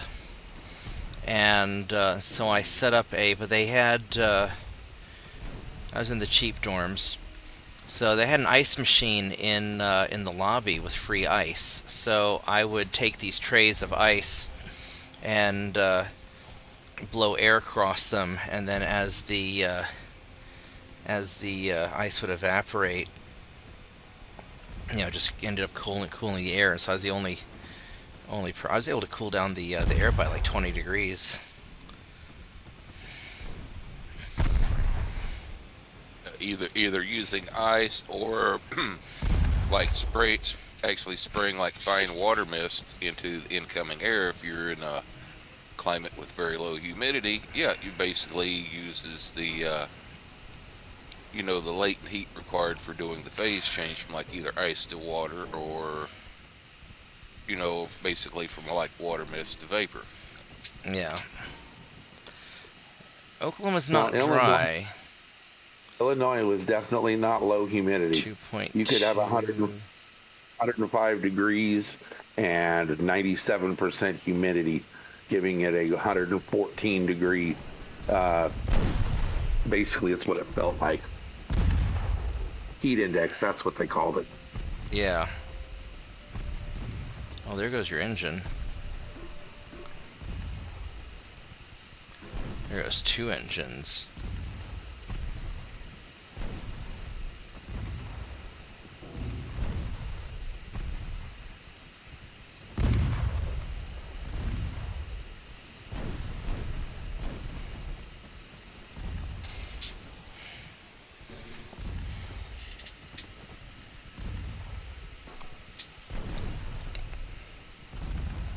Past 20 years, from what I've seen, about 99% of the so-called service techs send you out. If you try to call up like a local company that supposedly services like heat pumps and air conditioners, the only thing they know how to do is hook up a set of gauges, try to tell you you're low on refrigerant, spray water on the coils, supposedly clean them off, and then try to tell you, oh, your system is more than 3 weeks old. You need to pay us $20,000 to buy an entirely new setup. Yeah. I kind of wish I had started a heat and air company, to be honest. Well, that's only if you want to make a bunch of money. Well, I kind of want to make a bunch of money.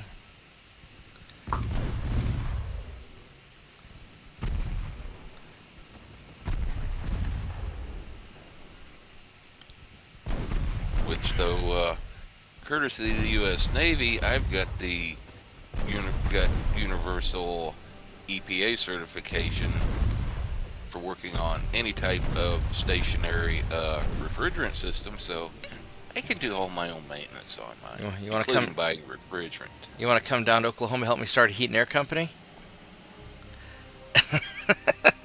Sounds tempting. I was just telling JP earlier, we just had some more nonsense from EPA when it comes to refrigerants, because when I started looking to do some a good going over of my old R22 system I've got, which is still running just fine after 28 years, thank you. Seemed the end of last year was the cutoff point for buying a brand new system that used R410, which replaced R22 20 years ago. Except it's not as good.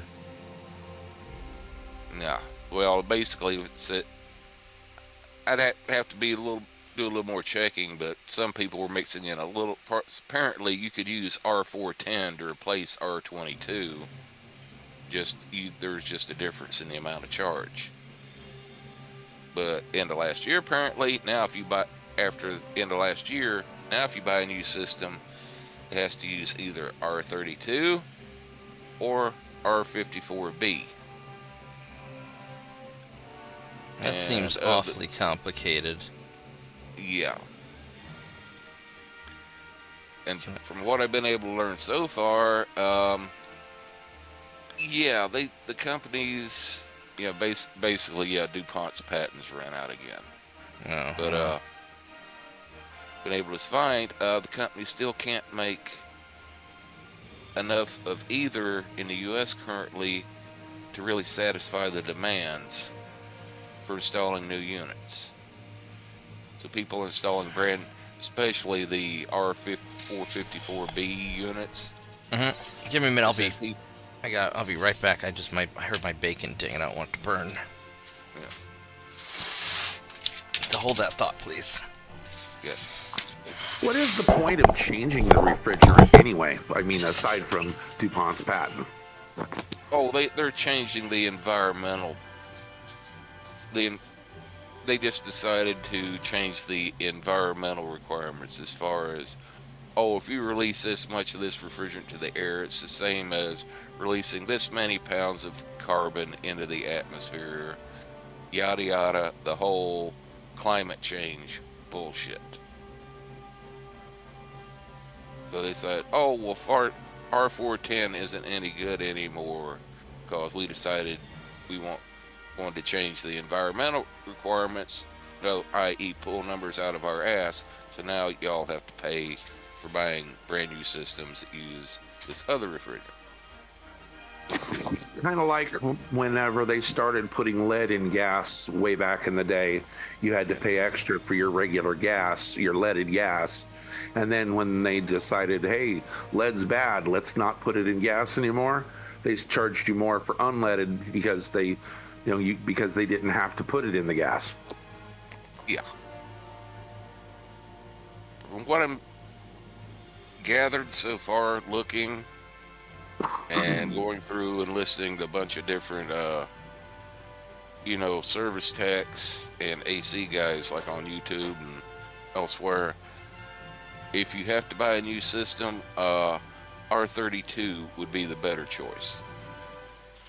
Because R32 has already been in use for years, like over in Europe and other places, and it's actually more efficient, i.e. you can have like smaller condenser and evaporator compared to R410 or the R454, and it's just a single, just straight R32, where R454 is actually a blend of two other refrigerants. Now, the question, I remember back when they were changing all the refrigerant stuff, they were all concerned that the ozone layer and all that stuff. What all came of that? Because I know the ozone layer's gotten an awful lot better recently. Were they able to prove that was because of the change in refrigerants, or because they keep changing the refrigerants, so it makes me think that they're not really certain. You know what my feeling is? Because, like you said, I got my EPA certification from the Navy when they first started doing all this bullshit, like in the early 90s, because even people in the military that were operating military and government equipment, they decided, you have to go through the school and get the EPA certification for working with refrigerant systems along with everyone else. Right. My money, the main reason is DuPont's patents keep running out.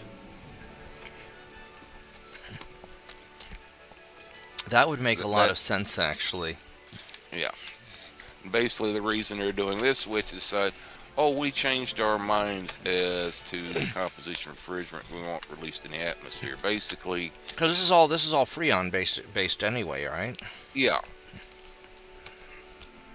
As far as the ozone hole, from what I've heard, the ozone hole's got a lot better, and depending on who you talk to and what slant they've got, either refrigerant was getting released, wasn't really doing all that much, or it's still a fucking danger, yada yada. But basically the reason they did this switch after 20 years of doing R410 is, we just decided to change the numbers on our environmental requirements. And it just coincidentally coincides with whenever DuPont's patents run out. Pretty much. But basically what I just yelled at JP is, if you have to install a new system right now and you got the choice between R32 or R454, R32, from what I'm seeing, definitely looks to be the better choice. Honestly, with my house, I have a shitload of insulation and shade, and then I just use some window units. Because my central heat and air unit is so old that it can't be serviced anymore. Yeah. And so I just have a wall unit or window unit in whatever room I happen to be in, so I only cool that one room. And then the rest of the house, even if I leave the AC off, will stay 85 degrees. And, when it's 100 degrees outside, my house will still be 80, 85 degrees. And just because I strategically planted some trees and all that kind of stuff. Patrol ships and raiders. Now, do heat pumps use a refrigerant, Mitchell? Yes. Okay. See if I can Difference pull this off. between an air conditioner's heat pump is basically on a heat pump. They have the control boards and what they call a reversing valve, to where you can basically reverse the refrigerant flow in the system, to where instead of pulling heat out of the house, you can pull heat from the outside and pump it into the house. Now, those are the ones that are, sunk down in the ground and use, a lot of ground cooling, right? That's well, the different types. You have the old-fashioned, like you said, air-cooled heat pumps, where just basically you're just using, outside air on the outside unit for either the source of heat or to reject heat to do the cooling. And then you also have what they call the ground loop or geothermal heat pumps that will run like The one I was thinking of. Yeah, because you go down a certain number of feet below the ground's usually a fairly constant temperature. So like 52 degrees or something like that, 55 degrees. Yes. Yeah, depending on how Or deep you go. Yeah. You go Or deep you enough, can- the ground starts getting to be like 1,000 degrees, and that's not good. Yeah. Well, we don't want to go that way. Well, it'd be cool. Yeah. Unless you're Bill Gates or Elon Musk, I don't think you're paying for drilling a hole that deep. I don't think Bill Gates is going to pay to drill a hole that deep. There's no that's what underage it was. children down there.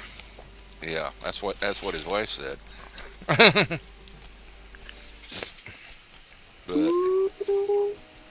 But yeah, a geothermal setup, like just for your house and like that, either if you lay out a ground loop, out down a certain depth out through your yard, or like some people do, some cases they'll actually drill like a vertical well, to where if you got enough of a water supply down there, you can actually just use the groundwater to cool it. It tends to be way more expensive than the old-fashioned air-cooled heat pumps.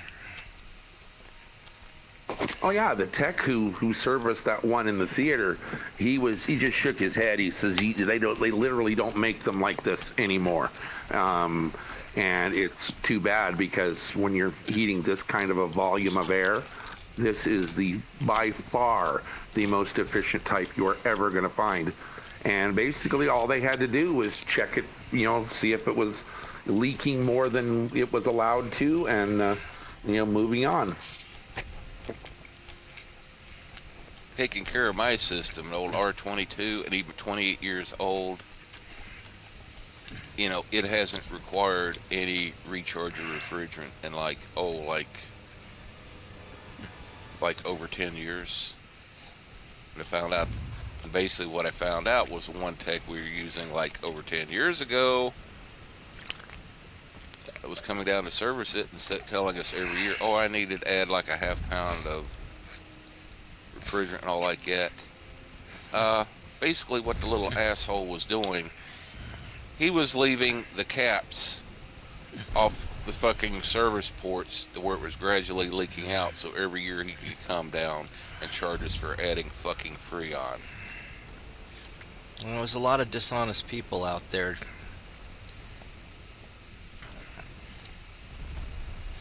I don't know, one of the things that I try to do with my computer company, not as much when I'm doing software stuff, because then it's kind of over people's heads, but I try to show people, this is what we're doing. I try to educate people, because I find that our best customers are the ones who know enough to understand what we're doing, but don't have the time to do it themselves. because there's just so many dishonest people out there that are a real pain in the ass that if I don't educate the customers, then they can easily be swindled by some nefarious competitor. And that's how I was able to lock down the Norman market, just by teaching people. And I can tell you just a couple simple things you can do to greatly improve, like the heat pump or air conditioning unit on your house, and also help keep it operating that many years longer. Just clean your outside coils, which is basically usually the condenser, and the coils inside your air handler, what you call the evaporator coils. Yeah. Just clean them off once a year. You Get know, all I, the I, dirt I and wish the dust I wish like the that. window units were easier to service. They're just not made to be. They're not really made to be serviced, because that would be. Yeah. I'd love to be able to fix Well, those myself. Yeah. Well, basically, just nothing else. Just like turning them off, and as far as like the coils and like it, just spraying some water into them from low pressure water from a garden hose to wash all the dust and dirt off. Can depending on what the outside environment's like, will help them greatly there. Actually, I got a question for you. I've got a. Let me grab my. Let me grab my next batch of bacon, and then I will ask you my question.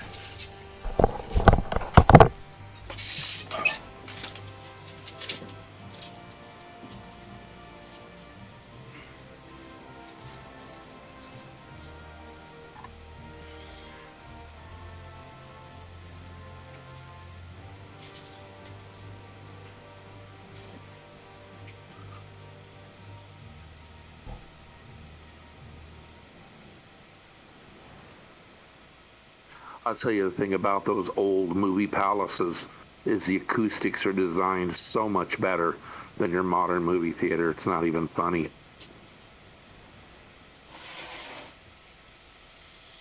Because this thing was designed for silent movies, and you had a band, basically that played. And then when it got upgraded, because the throw for the projector was 174 feet, and I could stand on the stage in front of the screen and barely raise my voice.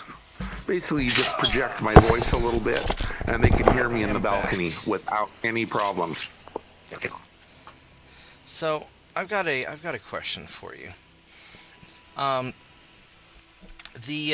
I've got this one window unit in a room I don't use that much, and when I turn it on, a lot of times it'll run for a little bit, and then it just shuts down, and then after a while it'll start running again, then it'll just shut down. I'm wondering if something's frozen up in there, or if it's a window unit, so I can't really pay anybody to come out and look at it, but I'm tempted to take it apart as a science project.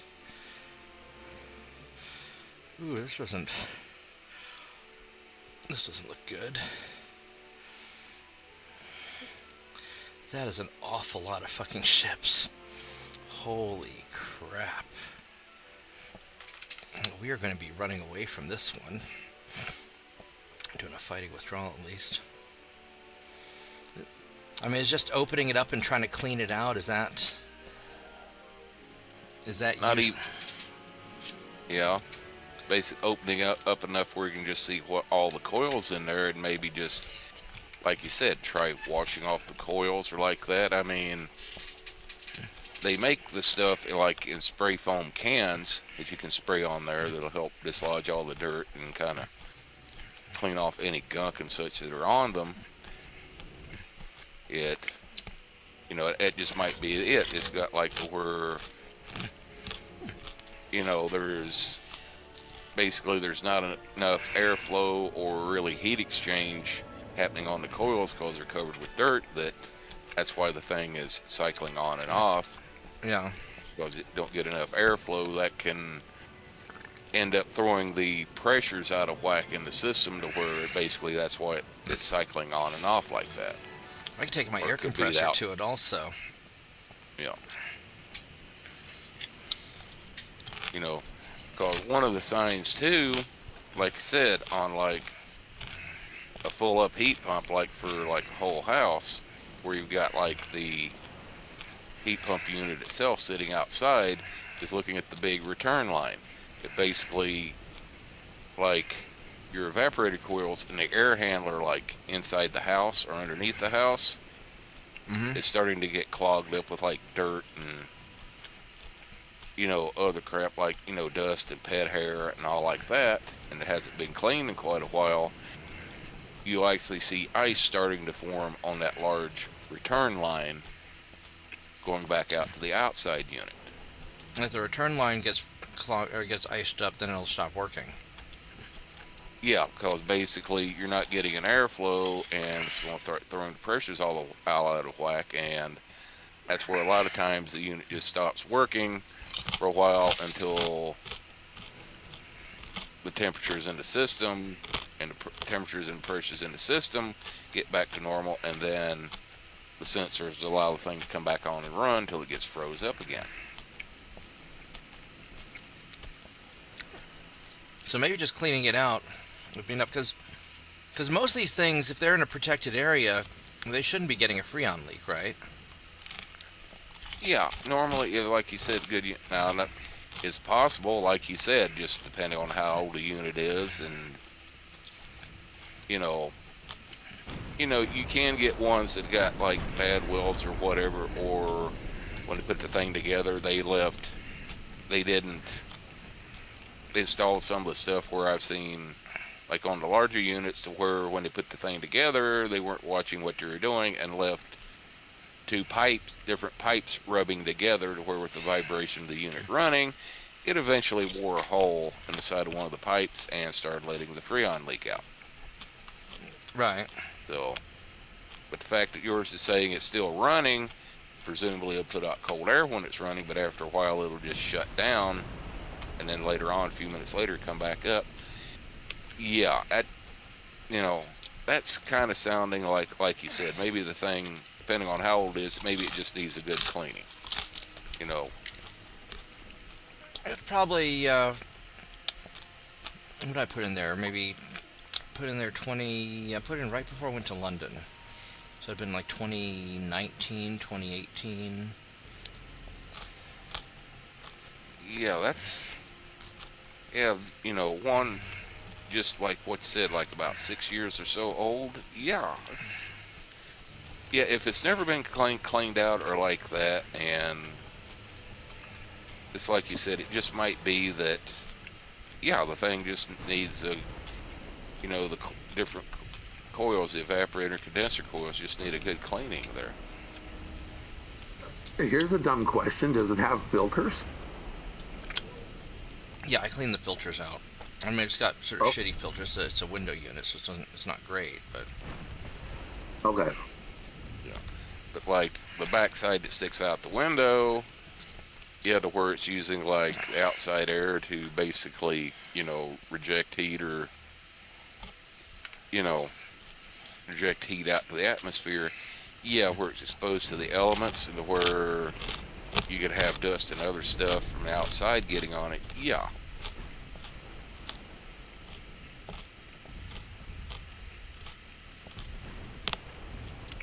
Our cruiser went down pretty quick. What are you made out of? Yeah. Many bulkheads. Damn, I must have hit it just right. Where'd I hit it at? 12-inch gun, 4-belt over penetration, destroyed both engines and flooding. Yeah. I don't know. Yeah. As far as like, telling whether or not, like, say, what you call the evaporator coils, the ones that makes the cold air inside the room, is getting clogged up. If you're like noticing like a reduction in airflow when you've got the unit on, got the fan blowing, if you're noticing like a reduction in airflow on it.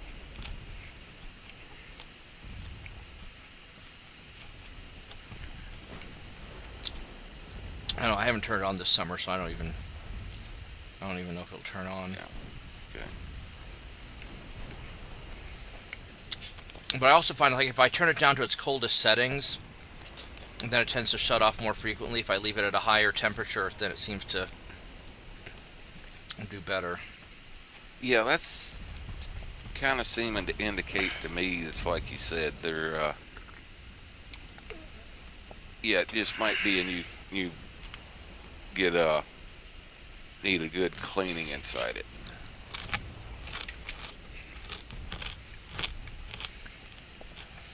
Quit switching targets on me, damn it. Of course, that's not precluding, like you said, that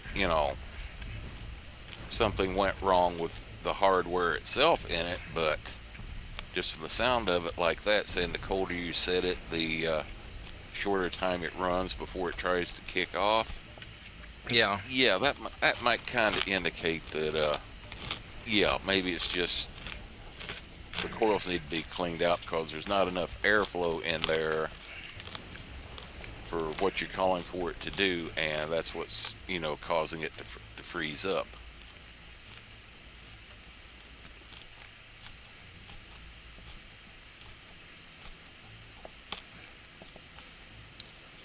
What's the range on these guys? I'm going to actually fire all of my stuff at you.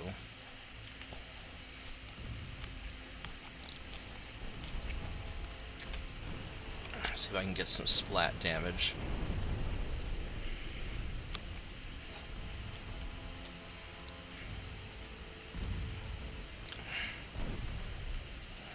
Be nice if you keep shooting at the motherfucking target that I told you to fucking shoot at in the first place.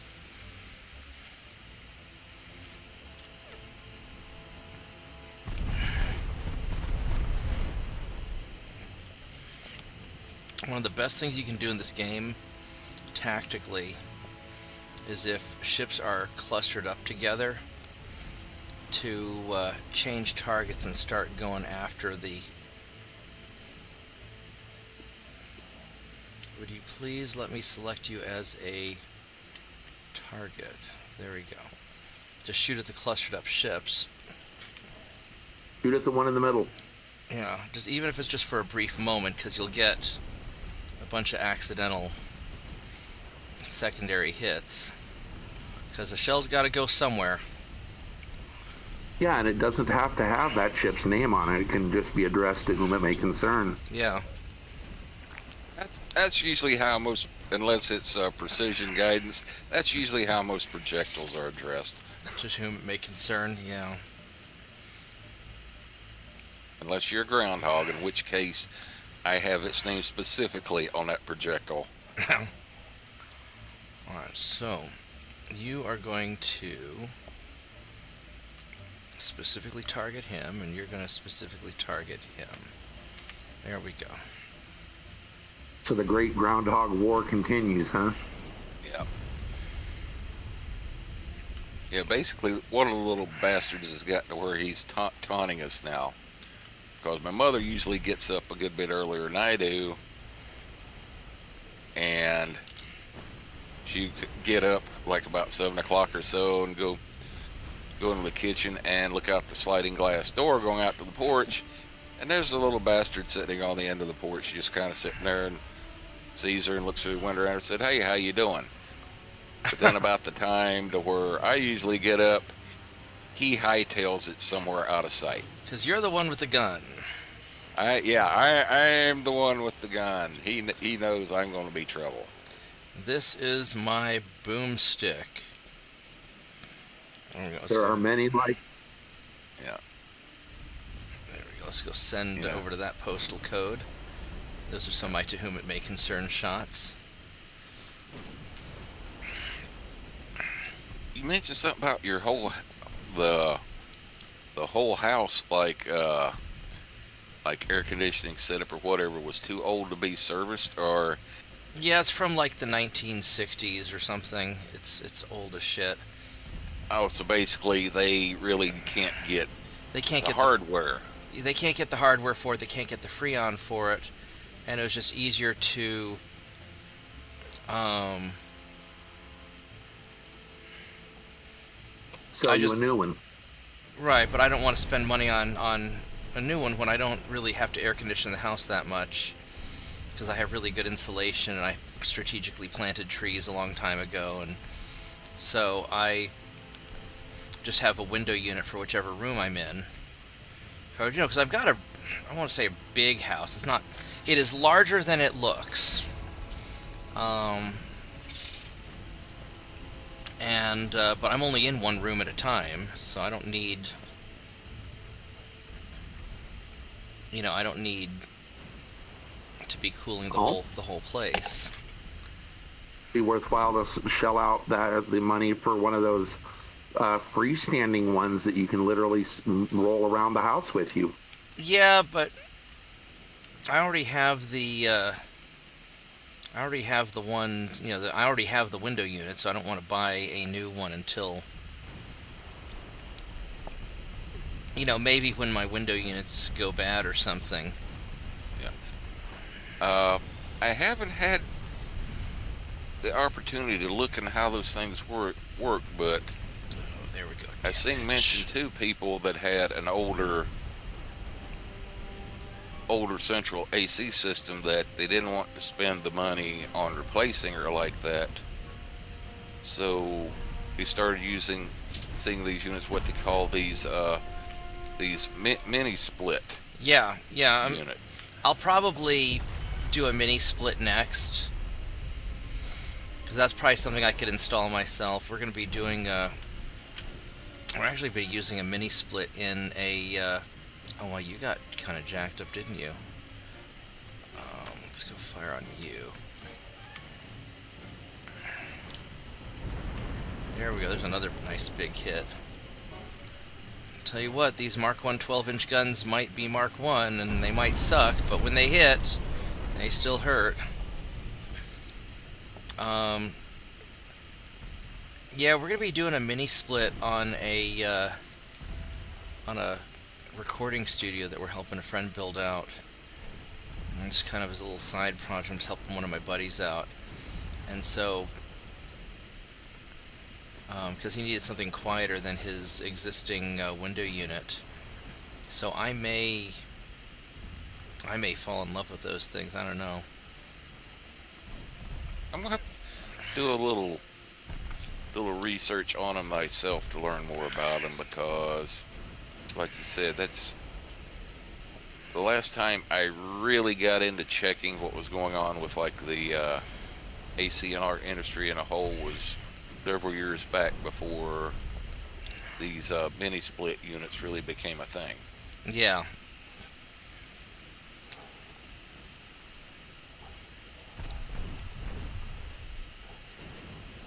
What I really wanted, I actually have a roof system that I designed back in college that would be super environmentally friendly, low energy, you know, probably drop the inside house temperature by 10 degrees just by it existing, because it's a double roof system that would use that would create essentially an air duct underneath your so it'd have an outer roof and an inner roof, and you'd create an airflow system and then use you know, just regular convection. You know, the hot air would you know, the air inside the gap would heat up from the sun and blow out the vents at the top, sucking in colder air down below, you know, because of the vacuum it create. And then by cooling that would probably drop the air temperature in there by about 10 or 20 degrees in your attic, which would then lower your temperature in the house and reduce your cooling load on your air conditioner system. But of course, there's no building code for that sort of thing, so I think the city would get very confused if I tried building that, and I don't want to. Well, if there's no building code, then they can't say anything about it, right? Well, I'd have to get it engineered, and it would be. And there's some laws against double roofs, or rather, you're only allowed so many. You know, they might try pulling some bullshit that it'd be like me building a roof on top of another roof, you know, using too many shingles and adding load, or never underestimate the stupidity of uneducated bureaucrats. Um, Oh, I never do that. then again, never underestimate the stupidity of educated bureaucrats. Oh, that reminds me of this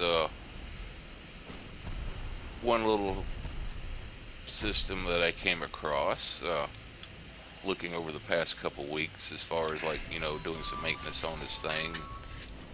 Right. Oh, one other thing you can do too with an outside unit where if the unit's several years old, check out the insulation on like your return line, the large line that gets cold Right. doing air conditioning.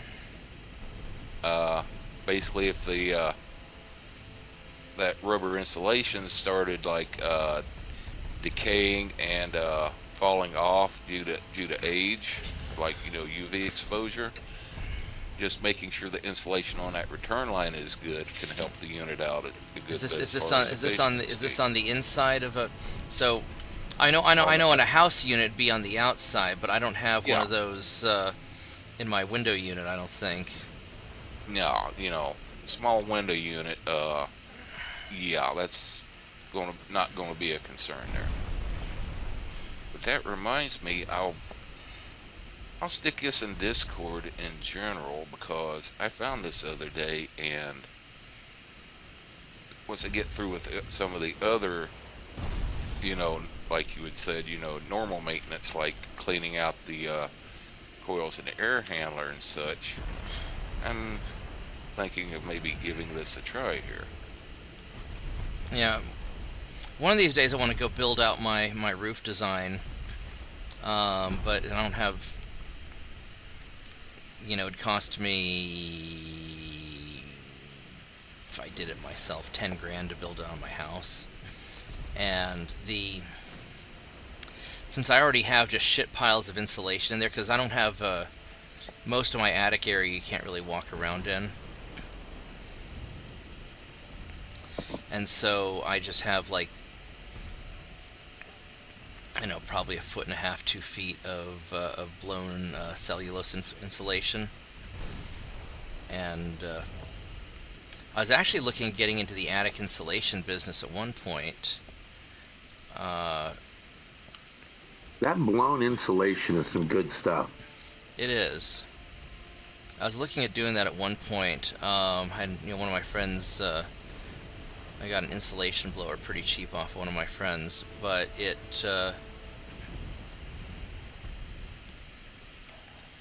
And then the spray foam came, and spray foam's just so much better. That. Okay, yeah, I've got the link in chat there, Okay. or I mean up in general. All right. I'll check. Yeah, I see it. But yeah, the Yep. foam insulation is just so good that it's hard to.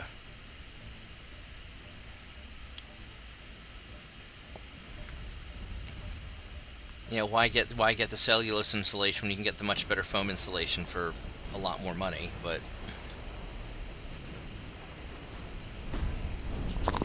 Our first winter in '08 running that theater, the power bill to heat in the winter from December, January, and February was almost 4 grand a month.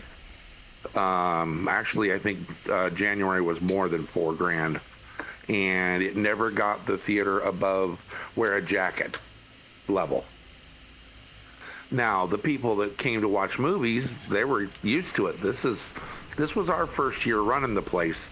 They'd been coming to this theater for years, so they were, fully prepared for this. We yeah, were not. Over the summer, Josh, that's the guy who owned it, I was working with him, he blew almost $10,000 worth of insulation into the ceiling. right. And the next year, our highest power bill in those 3 months was $1,200. And it was comfortable. It was in the low 70s. Nice. Well, that year, he recovered the cost of that insulation. Yeah, yeah. No, I mean I recover the cost of my insulation very quickly just from having, I basically don't have to run air conditioning. I do a little bit sometimes, just depending on how I'm feeling. Would you please fire your main guns at him still? Actually, fire everything at him, because I just want that guy to die. Oh, never mind. He's dead. Alright, so... Alright, let's go on towards omnoming light cruisers now. I know these guys have gotten more than their share of experience points at this point, but still got ammo. Yeah, basically what that link is, it's like a little small, water mister system Right. that you can install on that, the outside unit of a heat pump. And it doesn't use any electricity. The way it's rigged up is basically, it's got this little, basically, control valve that has this long wide panel on it that you mount up on the grill for where the fan blows air out through the top of the unit, and it's got a little small control valve in there. You basically just hook it up to, an outside faucet and run a hose from that faucet up to this little control valve unit, and then it's got like 3 or however many lines of little small misters on them that you hang down along the outside of the heat pump. And basically the way it works, when the fan cuts on, it starts blowing air out the top.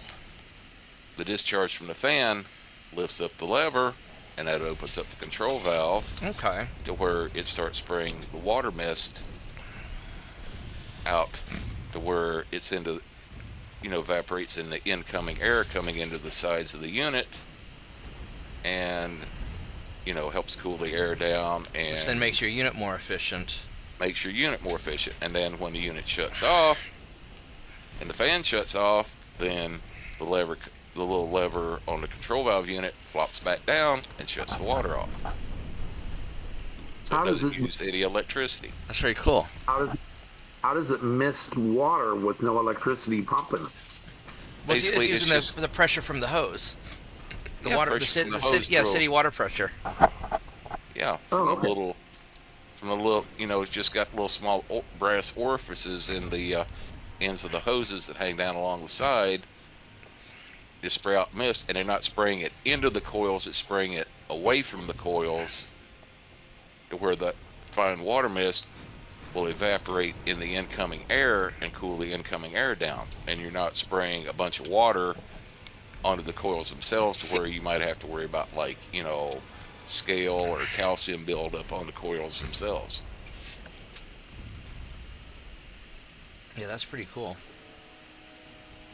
And from what I saw on there, it's only like about $110 there.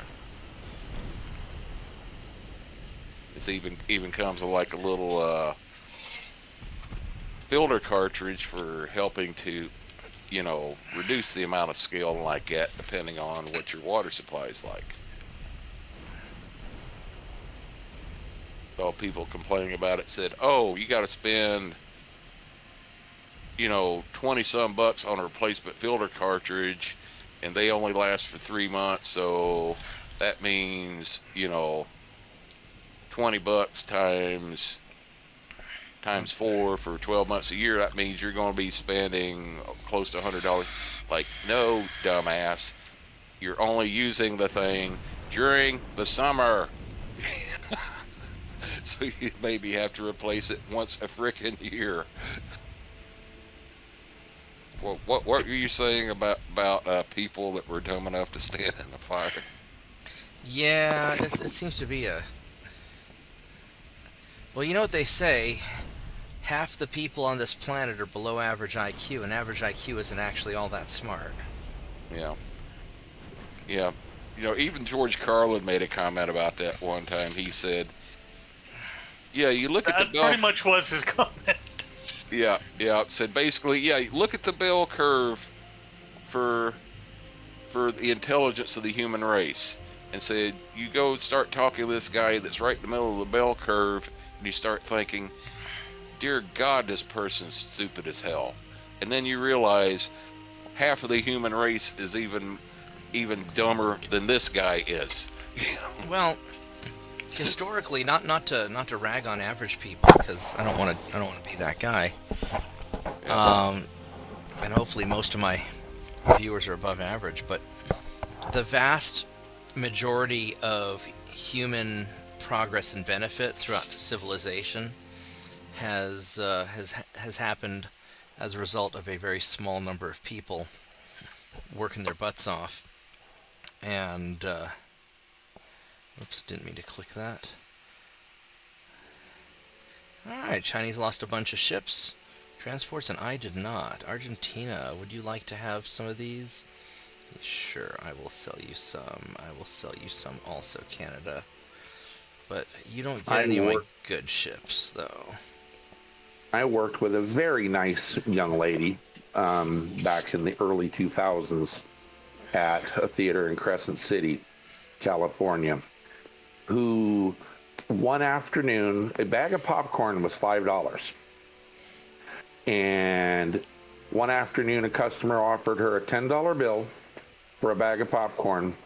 She looked over at the boss and said, "How much change do I give him?" Wait, what? And I'm not even kidding you. Wait. It's a $5 bag of popcorn. The guy handed her a $10 bill. Was she blonde, at least? So she had an excuse? Oh, she was not blonde. Oh, so speaking of blondes, I saw the best Ronald Reagan joke yesterday. I'm not going to actually play it because I saw it on YouTube, and I don't want to infringe on somebody else's YouTube video, even though I guess it's just a recording of Ronald Reagan saying stuff. But have you ever heard the Amish elevator joke? No, nothing I can say. No. Okay. So it goes something like this. So an Amish father and his son are at this shopping mall, and they're just amazed by everything that they're seeing, and they come to these two metal sliding doors that open and shut, and they'd never, the son's asking his father, what is that? And the father, never having seen an elevator before, is like, "Son, I don't know." And the doors open up, the sliding panels open up, and this old lady walks in, and then shuts, and they're standing watching it, and they see these numbers above the doors going up, up, up, up, up, and then a little while later going down, down, down, down, down, and then the doors open again, and this hot 24-year-old blonde lady comes walking back out, and the father looks at his son and says, "Son, go get your mother."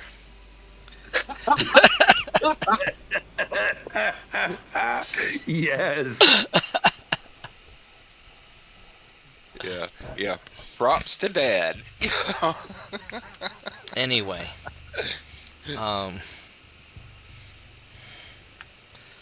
so I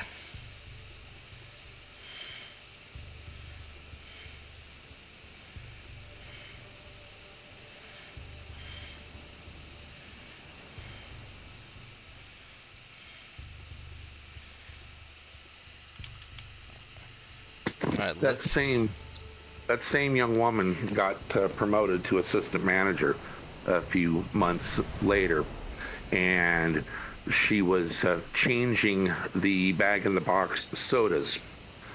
And the little punch-outs that they have, the perforated punch-outs to access the nipples, they can be a little bit hard to punch out if you don't have strong hands.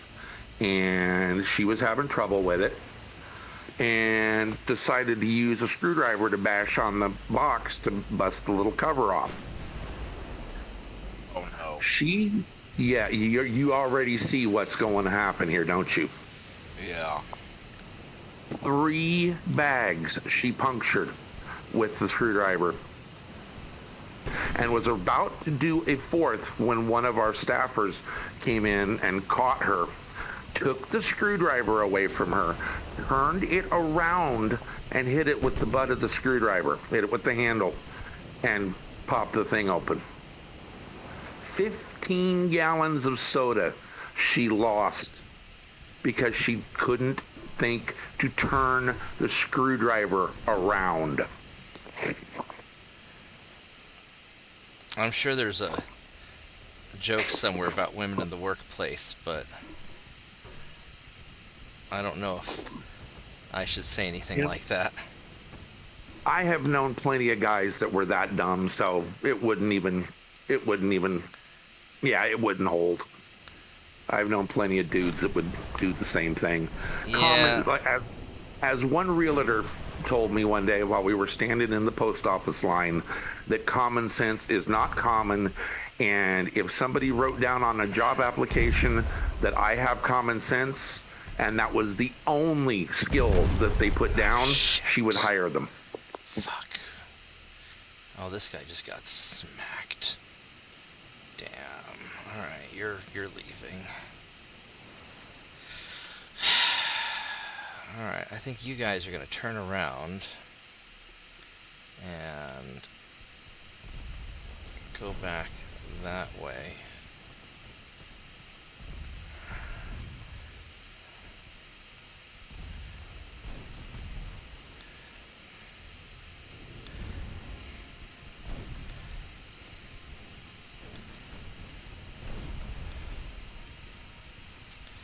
Alright, let's start putting main guns on you and secondaries there.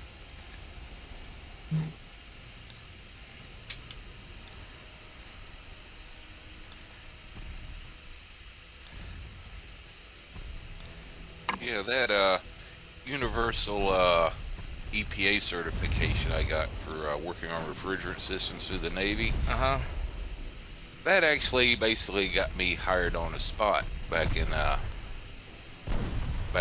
early 2009 when we had the great financial meltdown. I bet it did. Yeah, and basically we're working for Freightliner, where they're doing a massive layoff, and it was looking like it was going to be permanent. Alright. I'd worked over at the plant, the manufacturing plant they have over in Cleveland, North Carolina. Well, I took a trip down to Texas to look around because I had one old Navy friend that lived down there. He was living, a place where it's kind of like, halfway between San Antonio and Austin. So I got to looking and went down there, and they had this one thing for this one company that was running the central heating and air conditioning plant for the University of Texas at San Antonio. Right.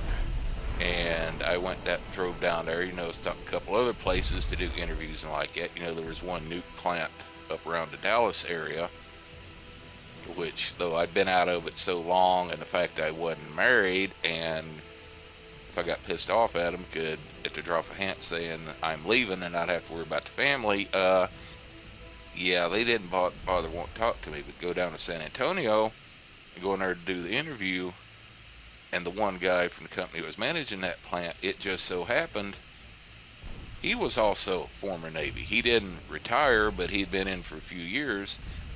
He had also been in the nuclear power program, and but he was on surface ships. Right. And got talking like that, and tour around the plant, talk about what they did and like that. And he mentioned something about having EPA cert, and I told him, said, oh, well, yeah, I was on subs. I've actually got universal EPA cert, because on submarines, said the nukes back in the engine room, we operated the R114 and lithium bromide units, provided cooling for the whole ship. And he was like, what? And I was like, yeah. And I pulled out my little cert card because I'd thought to bring it along, figured it might be useful, showed it to him, said, yeah. Said, I've got universal cert, any type of stationary refrigerant type system. Said, I've got the EP cert for working on it. He looked at that and looked at me, said, when do you want to start? Because basically every other person that they had come to work for them, they didn't have the EPA cert, and they had to take the time to send them to the school for it, and then take the test and see if they could get a universal cert. Right.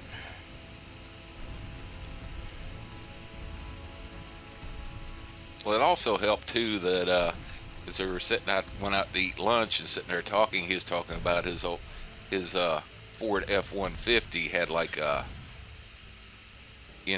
only like a year or two off my father's old 98 F-150, and he started describing where he's having electrical problems, like after it rained like that. And I told him, I said, oh, I know what that is. Said those particular years Ford didn't seal the windshield that well. So after it rains and like that, the water will run in through the driver's side corner of the windshield, and it'll drip down the wiring harness and get down on this one control board that usually controls the accessories like your windows and your windshield wipers and such. Right. So basically all you got to do is reseal your windshield around the gasket, and then you can take that control board, and if it's still in good shape, you can dry it out and then spray like some conformal coating on it. So that's what I did to my father's unit, to my father's truck, and it's still working fine. And that plus already having the universal EPA cert, because I told him how to fix his freaking Ford F-150. Yeah, when are you going to start? Yeah, no kidding.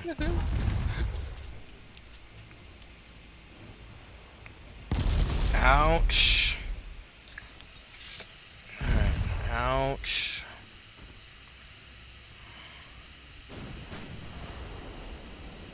Should be... Ow! Damn it. You just are not sinking, you bastard. We're getting a little closer then. Hopefully we can brawl you down.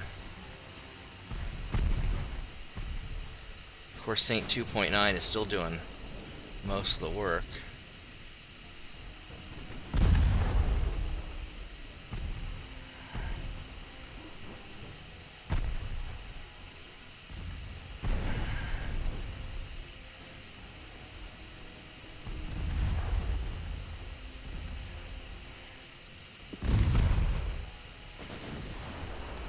These guys are almost out of ammo, aren't they?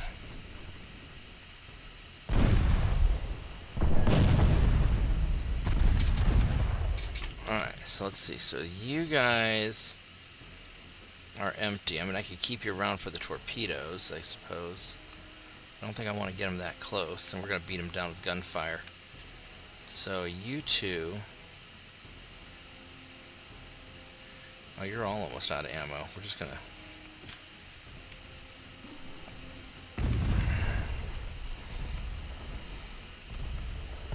Well, I'm about to get to bed. I'm tired. Fucking fuck. Have a good night, man. Good night, Vorgath. Good luck. See you tomorrow night. Or later tonight. Where's this guy's weak spot? There is no real weak spot.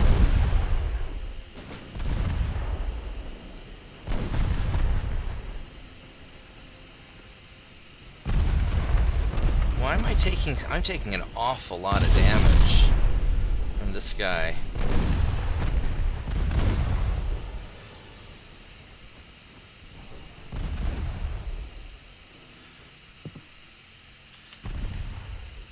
You're out, you're out.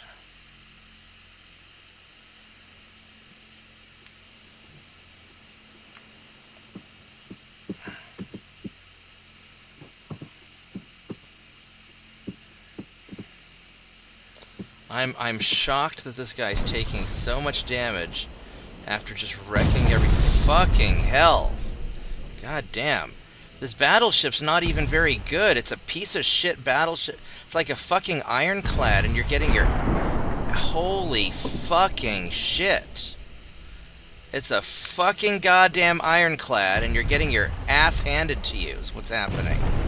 Fucking hell. Really? Goddamn, really? After all that fucking trouble that I went to, you're gonna get your ass handed to you by a goddamn ironclad that's a piece of shit. Is that really what's going to happen? After you fucked up everything else. What Mark guns does that thing have on? Got fucking Mark 1 10-inch guns. I mean, I've got Mark 1 big guns also, because my stuff sucks. Only thing I can think is maybe that particular Chinese hull has a very high stability rating, as in It's got to, yeah, it's pitch and roller on 24%. I mean, this thing's got to be badass. All right, so yeah, as far as like the base ratings on the hull, like for stability and such, got a very high base rating for stability to where even with Mark 1 guns at close range, it can be just. I might have to redo this. All right, let's see if Mr. Torpedoes, if you're going to be a dud.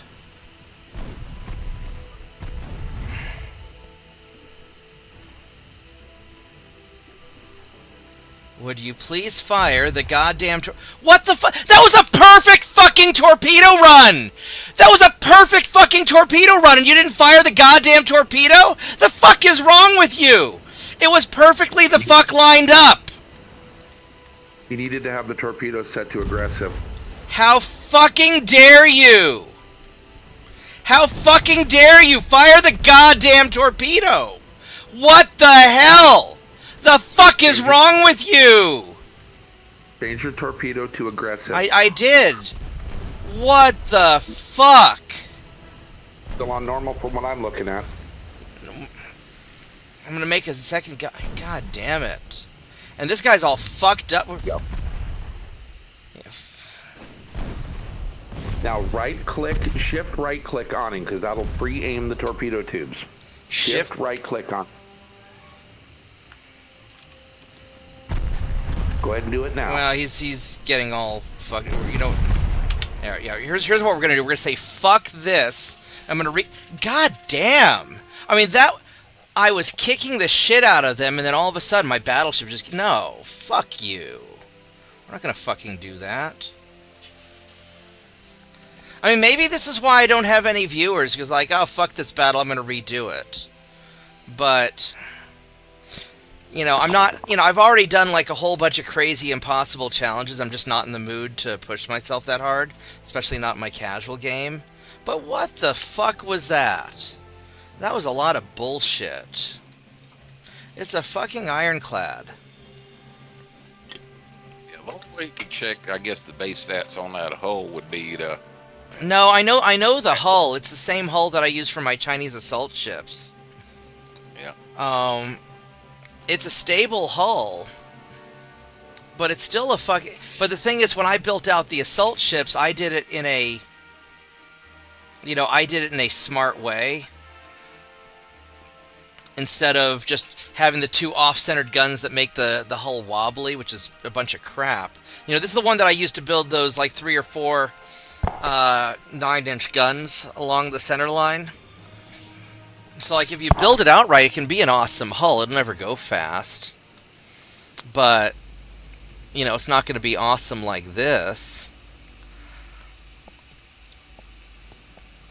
Alright, so here's what we're going to do. We're going to have... I gotta take a few minutes here and visit the little boy's room here. No problem. I'm going to redo this battle because fuck this thing. We're going to just have you guys follow. I'm just going to sink the light cruiser and leave is what I'm going to do. I'm going to blame it on these guys being cadets. That's the only thing I can think of. These guys were fucking cadets, and that's probably why. So we're just gonna bait out the light cruiser, and then fuck this guy, and we're gonna get out of here. So don't even bother shooting at.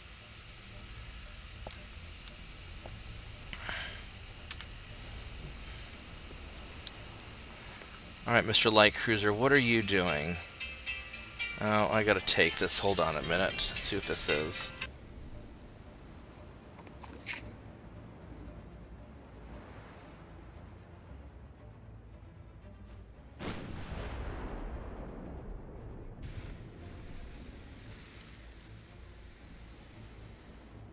Hey, Wyatt, are you awake?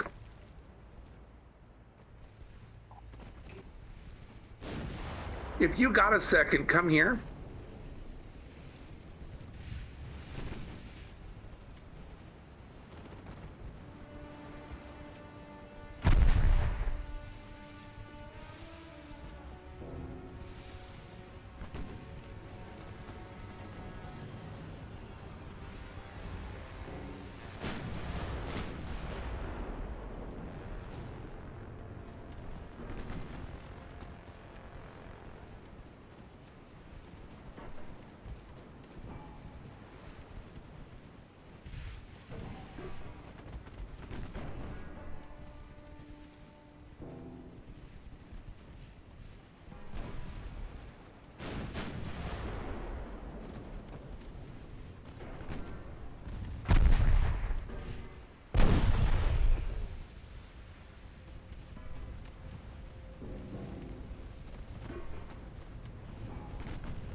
Alright, I am back. I'm sorry about that. Yeah, we're just gonna sink this guy and we're gonna leave.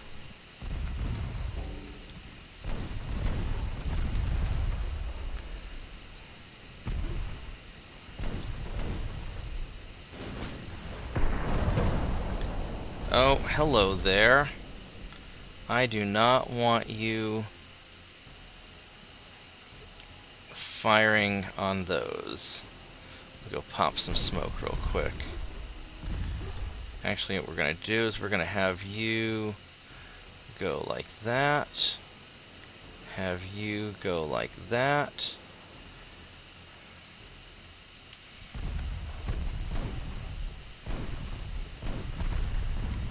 And hopefully you will sink soon. And then we will run away.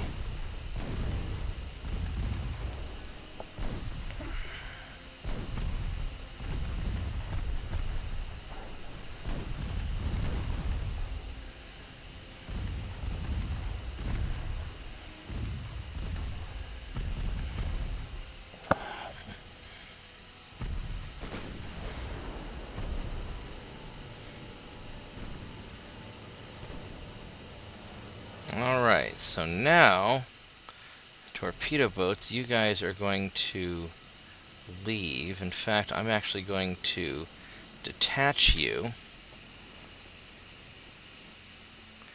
so we can run away even harder. Because we're not going to fuck with this guy. Because I'm just too upset about how stupid it was when I tried to do this before. Then you guys are also going to leave. And the battleship will just kind of keep on going because you're going to eventually outrun him. And don't get to set your torps too aggressive. And oh no, we're leaving the battleship alone. I'm just leveling up because this guy's cadets, and so I just want to get the experience points for sinking the cruiser, and then we're gonna fucking leave. Because I'm not gonna risk any casualties at all. Doesn't go the way you plan, and you end up using the torpedo boat. Don't forget to pre-aim the torpedo tubes with the shift right click, because they will start even before you're in range. So, ow, god damn it! Did you just get a fucking lucky shot on me, you motherfucker? So even just Jesus Christ. So even just right-clicking normally, saying shoot this motherfucker, that won't aim the torpedo. That auto aim, that targets the guns. If you want the torpedoes to respawn, so you have to shift right-click. Yes. All right. Well, what a load of bullshit, but okay. Now, the torpedoes will start to turn that direction once they are in range on just a regular right click. Right, but if you do if you shift right click, then they'll pre-aim it. that's correct. Okay. Because what pissed me off last time is the torpedoes. The torpedoes were already aimed at the guy. It was lined the fuck up. It was a perfect shot, and they just didn't pull the goddamn trigger. But I had it set to normal. Yeah, and when you were on the normal, because you were crossing his T the first time, they would have considered that a down the throat shot and would not have loved that shot. Well, because I didn't cross the T until first I was coming up broadside, so I had a broadside shot on him, and then it crossed it. Shot that he didn't take, that one I don't understand. Yeah, no. That one was. And this is one of the reasons why I don't rely on torpedoes, because they don't always fire when they're supposed to fire. And, I mean, there's a whole lot of reasons I just don't rely on torpedoes.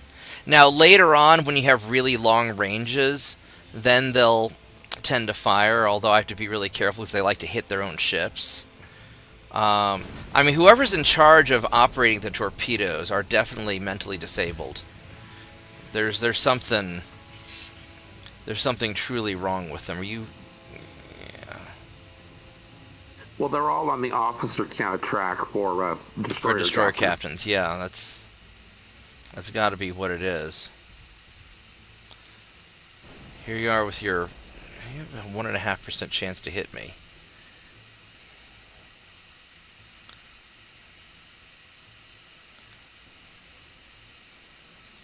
I mean, I should be fast enough that... Because I'm going 17 knots, and there we go. Fuck you, Chinese battleship.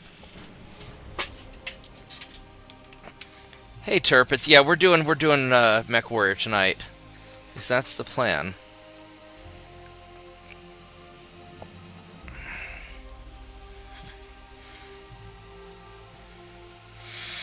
Alright, so I got that at least. I need to actually check one quick... What the fuck is wrong with my secondary screen? Jesus.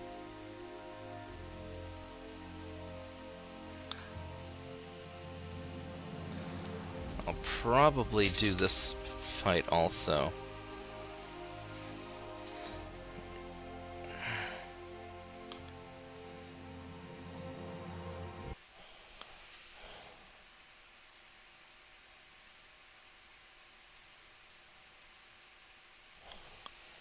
Let me check something real quick here.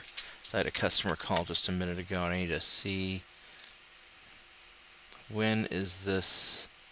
Yeah, it's supposed to be arriving today. But it's not out for delivery. What time are you supposed to be arriving today? Goofball.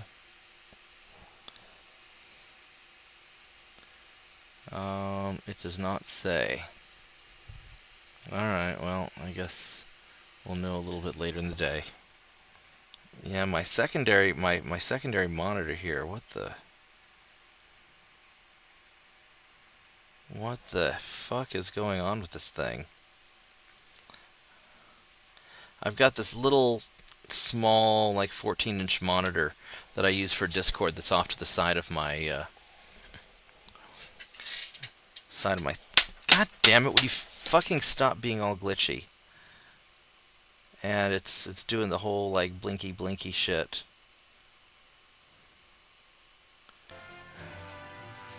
And if I turn it off and leave it off for a while, then it kind of sorts itself out. Alright, so we have a patrol ship and a raider, veteran and seasoned. Again, this guy's green. I should be able to make this work. Alright, I'll see you in a bit, Turpits. Now that Turpits is here, it's just about time to make the tiny jalapeno cruiser.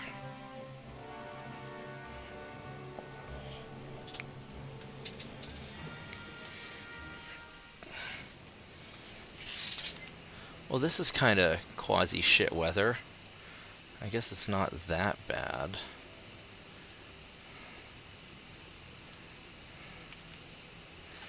Alright, well, at least the guy with the good spotting's up front.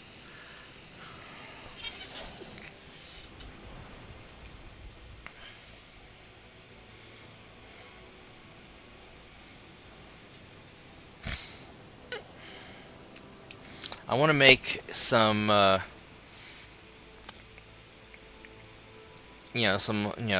a patrol ship command, like a command cruiser for handling these types of operations.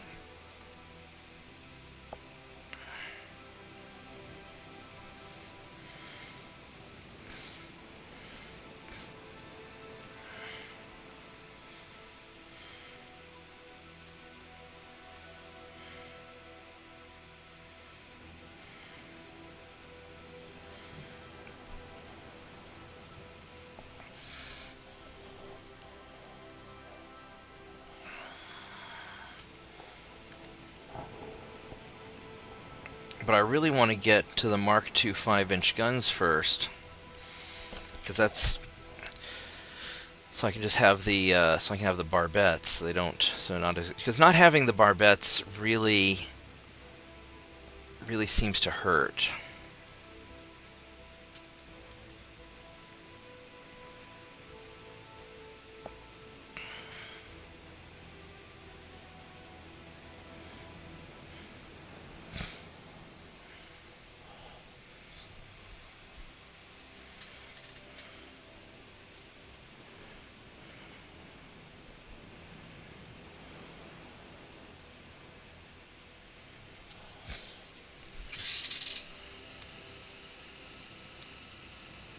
Yeah, we're still going the right way.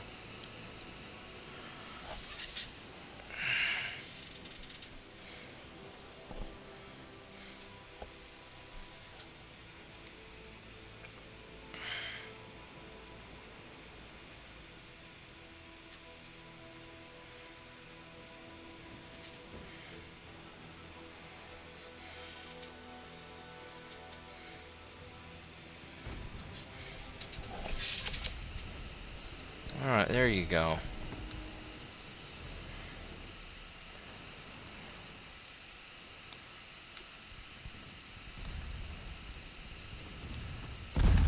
Ouch.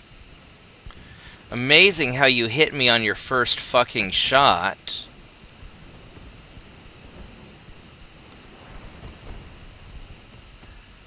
I mean, I'll chalk it up to the game being on legendary difficulty, although I think the real reason is it's bugged.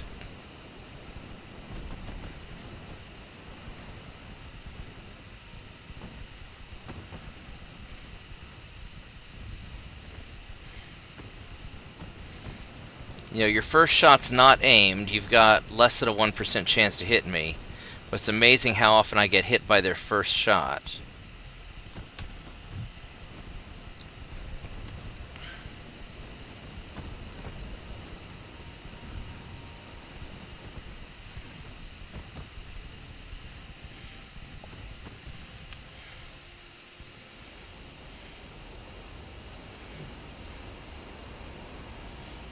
Let's go turn.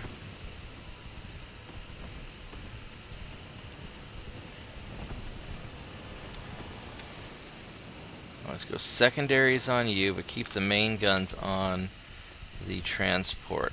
Would you keep the main guns on the goddamn transport?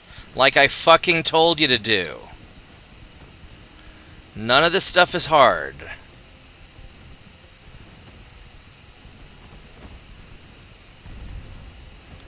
There we go. I know they're never gonna fix it. But holy crap. Don't change targets. I promise I'm smarter than your crappy AI. Your AI was so bad you had to take AI-controlled ships out of the game. Which means you don't get to make targeting decisions anymore. That's what that means. things like those. Give up the next time, but I was also 10, so I was like,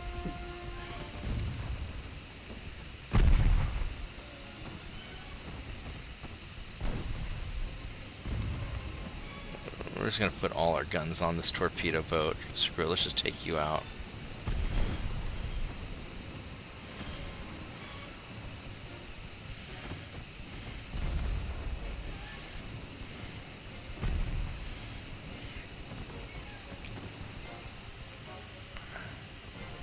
Just a couple more hits. Hit him in the middle so he can flood, please.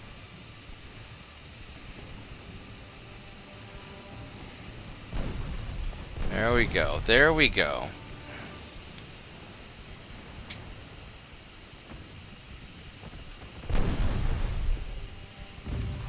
Really? You took a flooding hit? Oh, motherfucker. Really?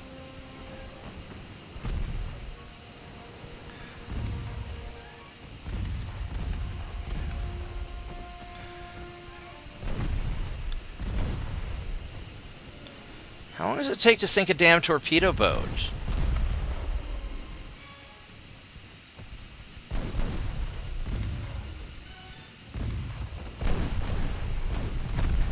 What the fuck? How long does it take to sink a goddamn torpedo boat compared to you getting your ass kicked by this fucking noob of a cruiser? He's green. He's not even that good. Holy shit. What the hell, buddy? Come on. You got your engine busted up. You're flooding. That is not... I mean, what does this guy even have? He's got pancake guns. I mean, yeah, this is a tough ship, and he's going to be pretty stable, kind of. But he's slow. He's got crappy guns. Granted, I have kind of crappy guns, too. That's a lot of 5.2-inch guns on the broadside. What the shit?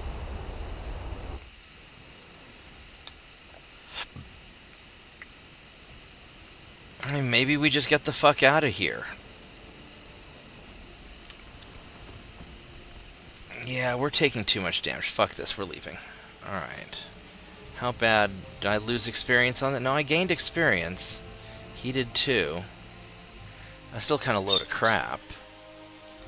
But I'm not going to stick around if things aren't going well. It's really amazing that his first blind shot hits me, though. I can never get over that. Alright, so... the small gun research is going to take a long time. We're not even halfway there.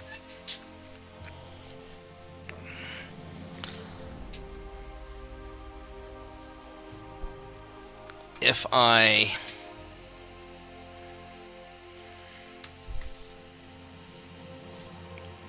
could do 9-inch guns for the main guns, and that might be what I have to do just to start building these things. I'm going to take a quick break. Let's see if my secondary monitor's still spazzing out. Are you going to be... yeah, it's still being a spaz. Damn it. Alright, I'll be right back. I'm just going to leave it on this screen. I'll be right back, guys.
find another monitor because this little glitchy monitor's just not cutting it. Let's see what we got here. So I got to get some of these guys back to port. They're getting...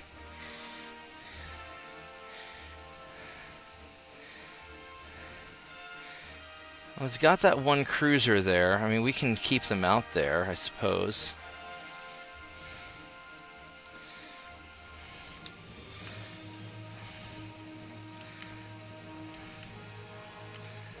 These invasions are going fine. That's going fine. Let's see what we can do with... If I were to make this cruiser...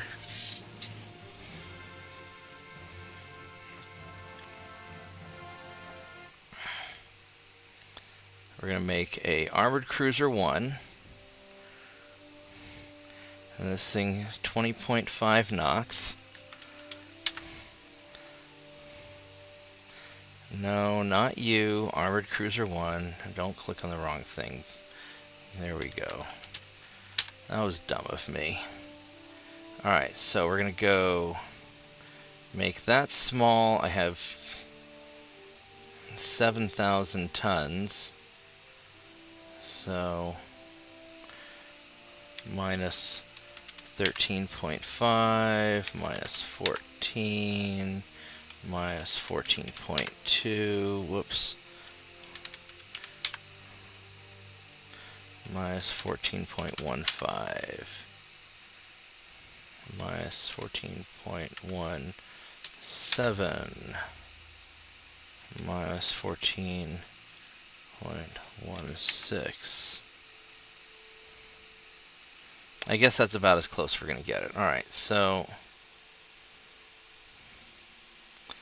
we need to have the two double funnels. Let's go figure out the did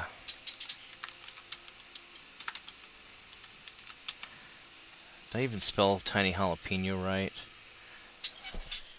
How do you spell jalapeno?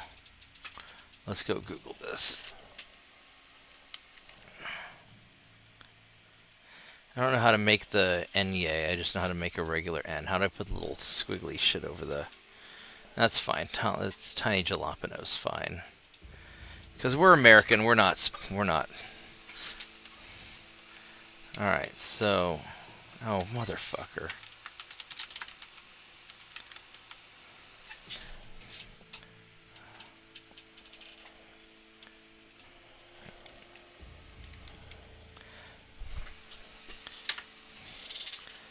Alright, so tiny jalapeno. And we need to have this mast to put there. We need to have...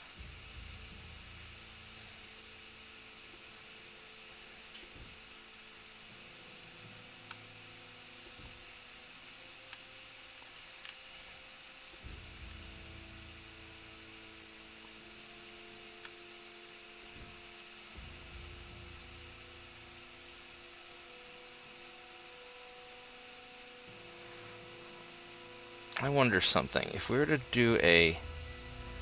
Oh, that barbette is really big. So that's not... We're not fitting that barbette up here at all. That's just not gonna...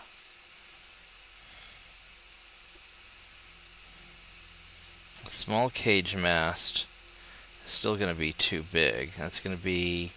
Base are actually 1.5, 1.5, 1.5. So they're all about the same.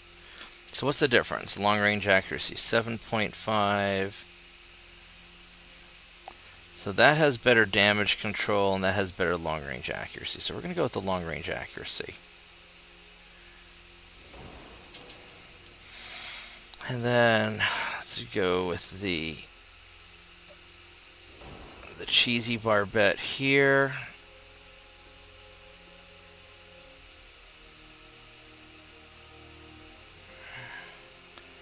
So the 10-inch gun is way too big. And the 9-inch gun, we could totally do a 9-inch gun. Oh my god, that's awesome. I could put one up here somehow. That would be so badass.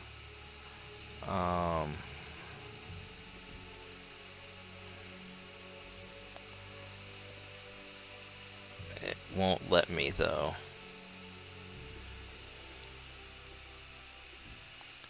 So I could either do a 9-inch like this.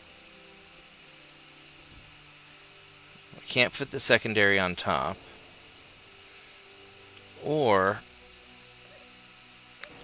I could do a... I can never get that barbette hang correctly on the to make me in one of those. It's a gift.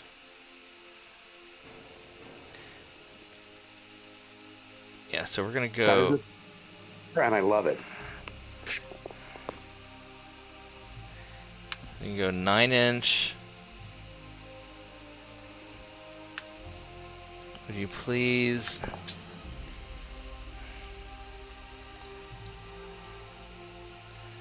Alright, so this is... I can't actually fit that there, son of a bitch. Alright, so I would have to go probably 6-inch.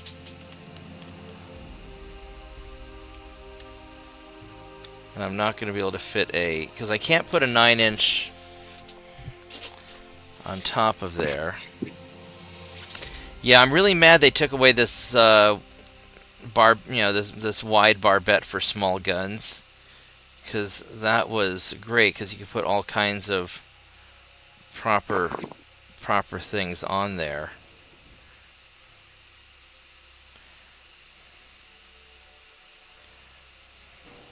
Yeah, I did a little quick checking there about the window AC units. Uh-huh. Basic stuff along the line of what's going on with yours. Uh-huh. Yeah, I'd say the easiest thing offhand first would, to be look at, well, one thing they showed is some AC units have more than one filter on them. They have like an intake filter and then also another filter for filtering the room air. Right. Restrict airflow, and it's like you said, you restrict airflow to where what air is going through starts getting too cold, like dropping down toward freezing. Yeah, that can cause the coils to start freezing up.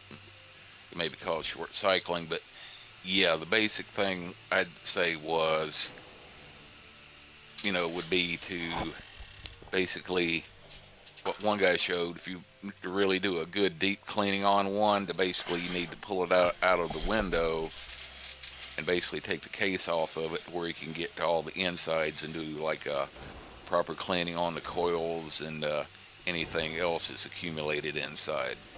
That makes sense. Yeah. Of course, getting it out of the window is going to be a little bit... I have it built into a wall because of how it's... This particular one's giving me trouble. But that's future me problem. Alright, so we got all this stuff. And then as far as this empty barbette, because I can't put any sort of real gun up, I can only put a 5-inch gun up there. So I can put you. Nobody has poor sectors of fire. What are you talking about? Are you insane? You have beautiful sectors of fire. I think you're on crack. This is why you don't do drugs, boys and girls. You got the Saint 2.9s. There we go. Start doing drugs, you start thinking you have 4 sectors of fire. Yeah. And...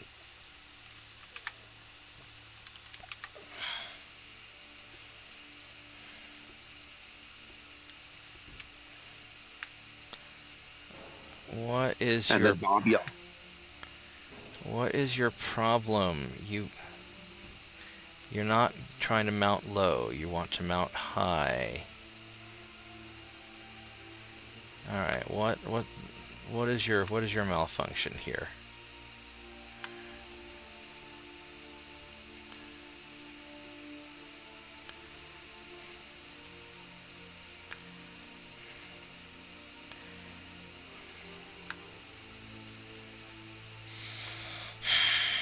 Because the problem is if I take this back barbette off, now all of a sudden, now this barbette here gets kind of freaked out.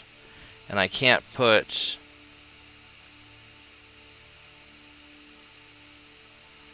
So the only way I can do this would be to put a...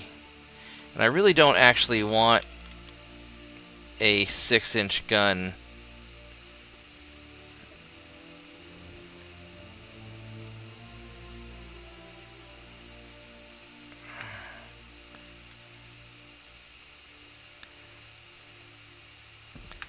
And do that. I mean, these are Mark 1s. The Mark 2s are going to be... If I do a Mark II 4-inch, 11.8 kilometers versus 11.2, 1.5 accuracy. 2. I mean, they're more accurate. 3.5 shots per minute. It fires a lot faster. But the problem is the 4-inch guns don't get barbettes. Then again, the 5-inch guns don't either.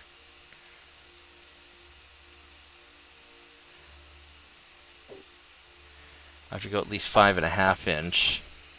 In which case I might as well just go... Might as well go 5.9.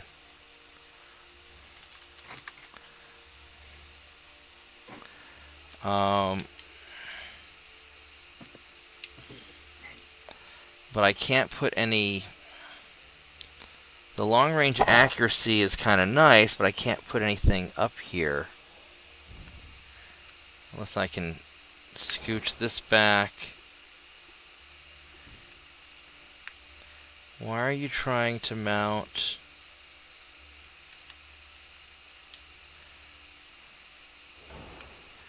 There we go. And then if I were to go 2.9, it's then too big.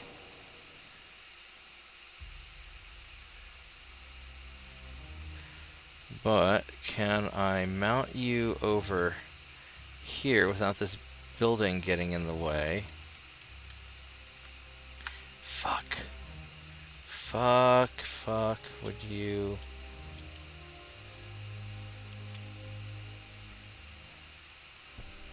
There we go. So I can do that. Oh, come on! God damn it. Don't delete the other one just because...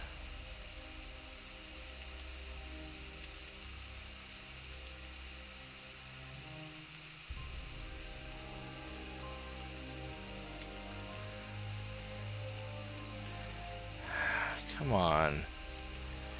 You fucking prostitute. Would you just get up there? I mean, that's be I could do that. That would be interesting. Have a rear gun there. That'd fire both ways, but I really want to not have the building in the way, and I want to put you...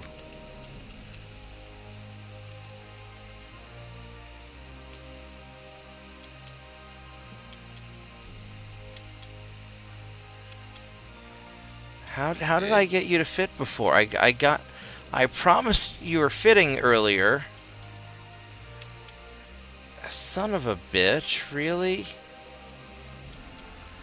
Yeah, you was talking about prostitute. For some reason, that jogged my memory about something very funny. There we go. That I saw happen about 20 years ago with a certain congressman from Ohio. Oh. Fuck. Basically, there was this one guy that was congressman from Ohio. His name, I believe it was, name was James Trafficant, like that. And they were debating this bill. I remember seeing all this on C-SPAN when they interviewed him. And right. Basically, they were debating a bill in Congress, and it was basically nothing but a freaking pork bill. Well, I mean, that's what they... Trying to pull a bunch of shenanigans, and he got just all kind of upset about it, and he actually went up when he got his few minutes to speak, and he got up podium and basically said, from what I'm seeing here today, the entire U.S. House of Representatives is nothing but a bunch of political prostitutes. Well, I mean, he's not wrong. And he went ahead, immediately stepped down, and all the other members in there started screaming and like that, and the Speaker of the House was yelling at him to come back. He just kept walking out. Hmm.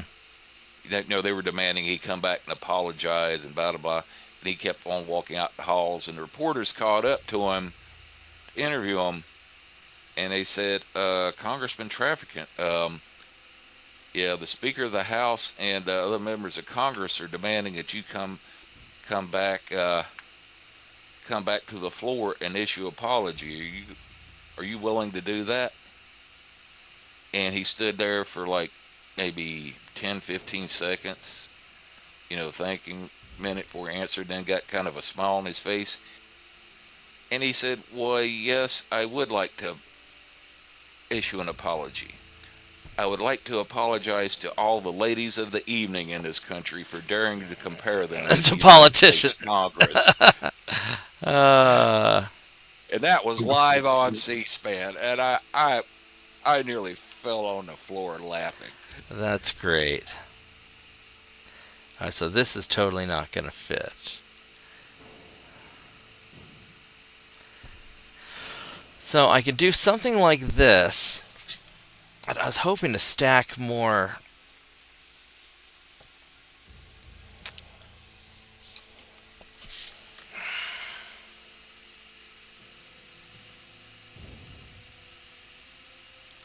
Yeah, I could stack this further back, but I don't think that's going to allow me to put a floating 2.9 just floating. Because if I could make this work, just have it floating in the air, just right there in the... That would be glorious, but it's not going to let me do that.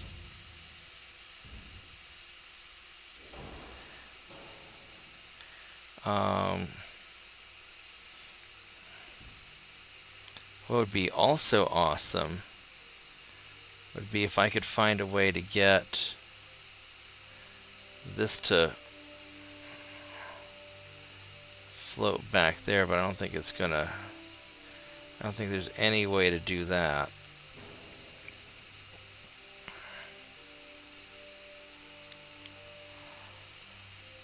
So I could do a ship like this,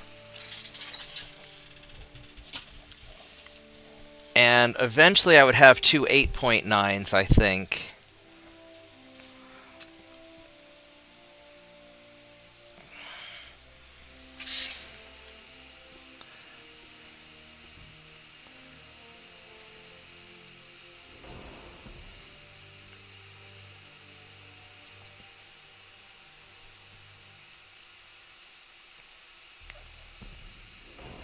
Do something like that, have a bunch of those. Need more armor.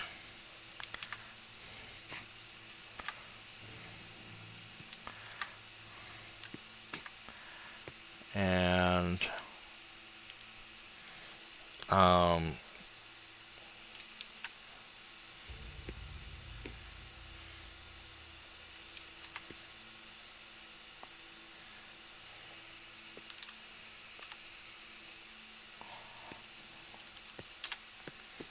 alright, so that has me armored up about as much as I can. I've got a super long range. I'll eventually get more draft. I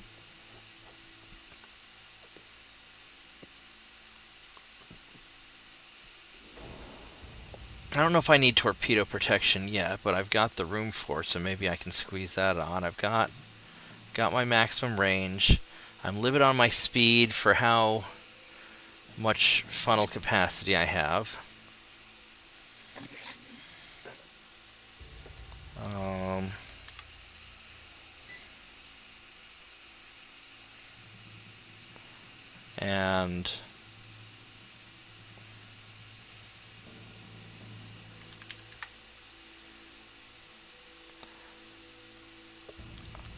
And I guess I can just start stacking on more. I can make the... What if I were to make this 9-inch gun a 9.9? Would that allow me to. That would make him kind of beefy.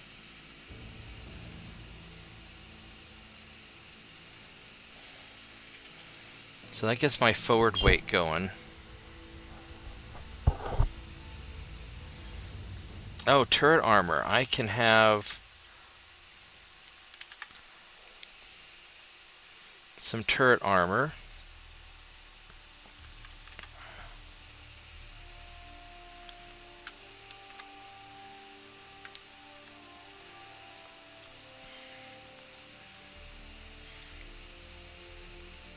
I mean, instead of these 3-inch guns, I could go 4-inch.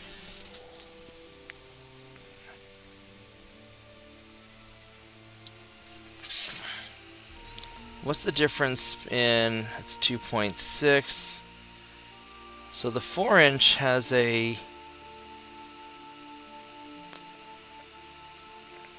wonder why the 3-inch guns are more accurate at 5,000 meters. Longer barrels? I don't know. So that's by 33. No, they're both by 33.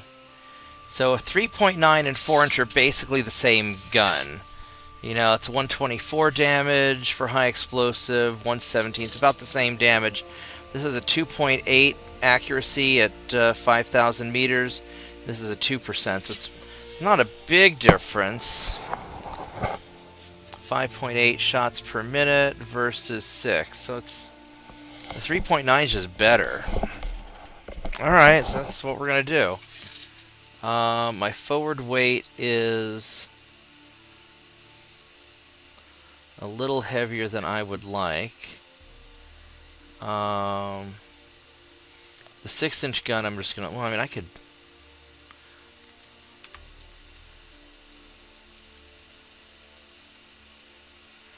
I could beef up the 6-inch gun. What if I were to go with an 8-inch gun? Oh, that just totally wouldn't fit, would it? Not at all.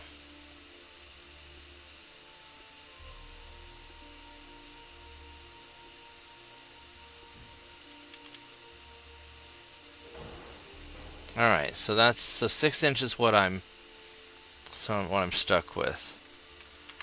If I were to go 6.9, I could. What about a 7? 7 would not fit, but a 6.9 does.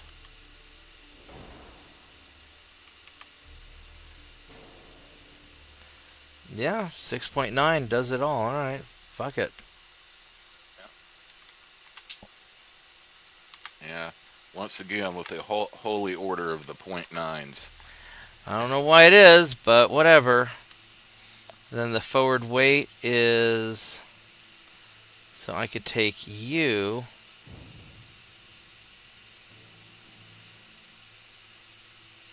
And, you know, because I'm using this barbette here as my weight adjustment by sliding it forward and backwards. So then that gets the weight right, or the balancing right.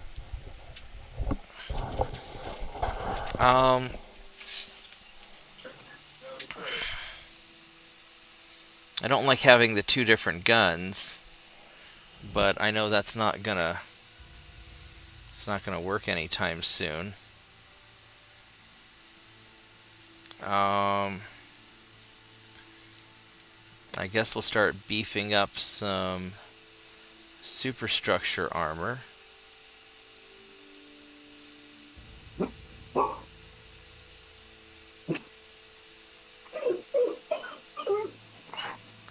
Alright, there we go. We have Sounds like Tiny Dog is wanting some attention there. No, that's not Tiny Dog. That's JP's dog. Tiny Dog's in the living room somewhere. Yeah. All right. That's Zeus. Zeus. Okay. All right. So here we go. The tiny jalapeno. I think. Oh, if you name class that, you know Turpitz is going to go off the rails. I'm totally naming it the tiny jalapeno. Actually, the recon's not bad. The recon's 17.74. This has got better recon than. I wonder something. If I were to take off the tower, no, it's.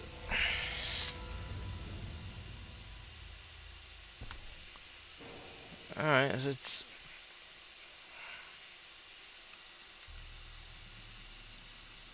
Because if I were to take this off and try and put on a. I could do a rear cage mast like this, or a rear tower too, and but I don't get any benefit for it. Fuck it, we're just gonna go. We're just gonna go small cage mast. Yeah. All right, here's the tiny jalapeno. It's kind of fucked up because it's got a bunch of different types of guns, but I think it will.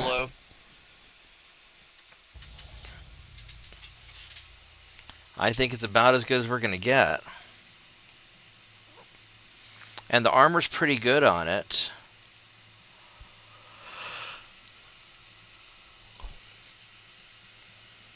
The recon's okay. Flash fire's not awful.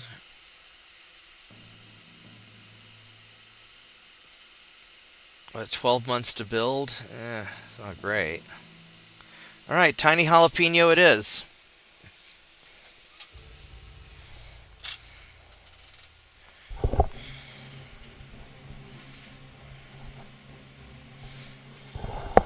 So let's go and first...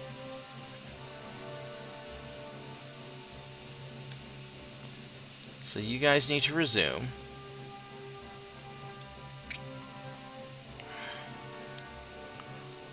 And you need to go finish up.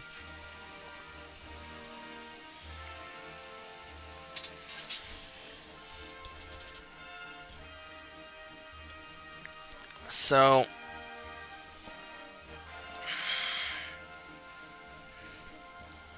I'd like to build a lot of these. I mean, not a lot, but you know, a number of them.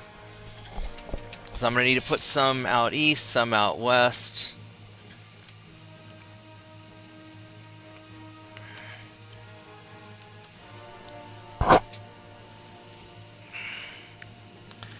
It's going to be like a year to get them built.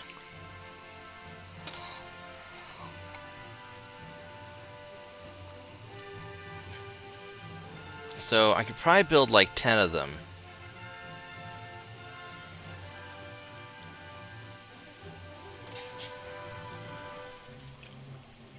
I might even be able to build 12.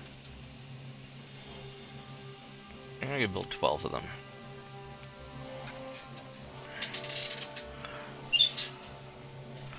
Alright. You should have all of them begin with the name Tiny, X. Yeah, well...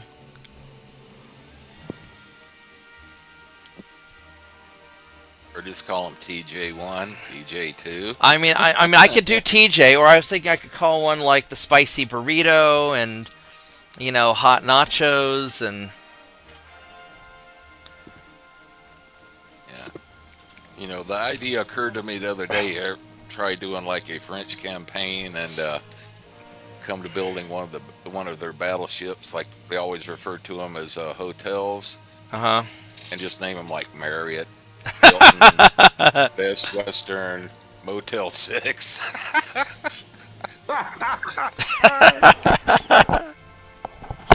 Oh, no. Why do they call them hotel ships to begin with? Just their look. The way they looked, that they were so fancy. Yeah. The way they were built and all the superstructure and like all the portholes and openings along the side and like that, where basically it just looked more like a moving building or a cruise ship almost. Yeah. big slab-sided behemoths. Plenty of surface area to catch shells. Yeah.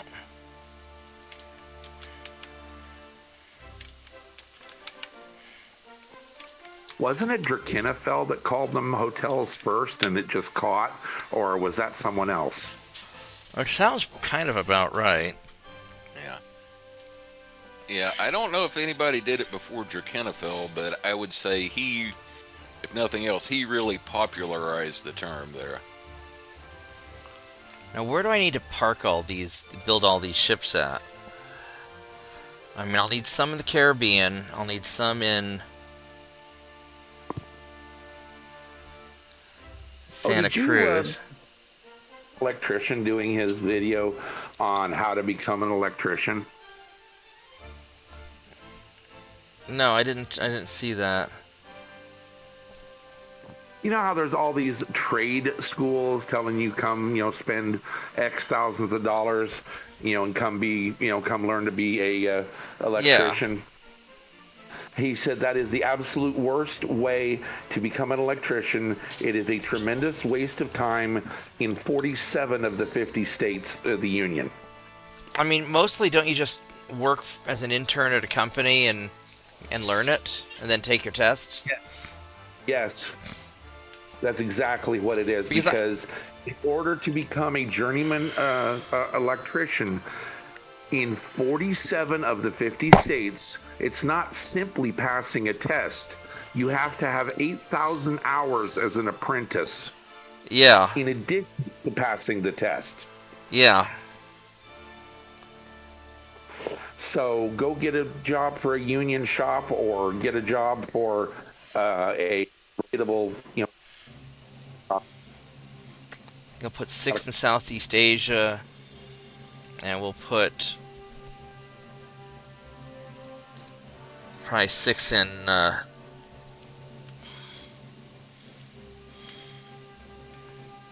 Santa Cruz.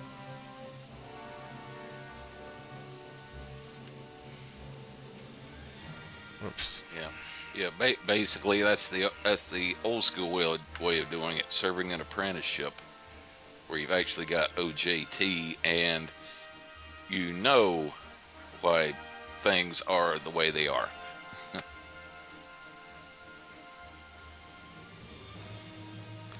There we go. We'll just do that. Alright, and then we will just keep refitting a couple of these guys.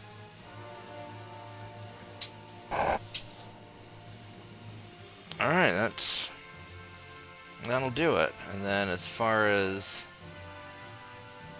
the torpedo boats go, they're all happy. I need to get these assault ships fixed up soon, but they're not super essential.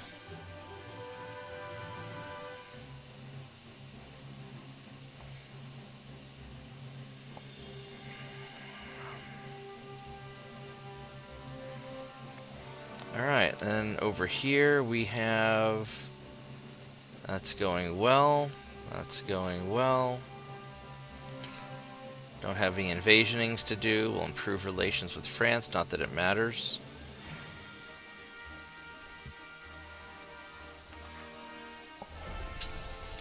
Oh wow, I've already been playing for almost 4 hours. Shit.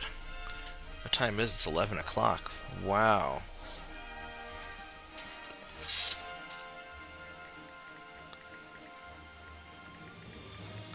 For some reason I didn't realize it was this late.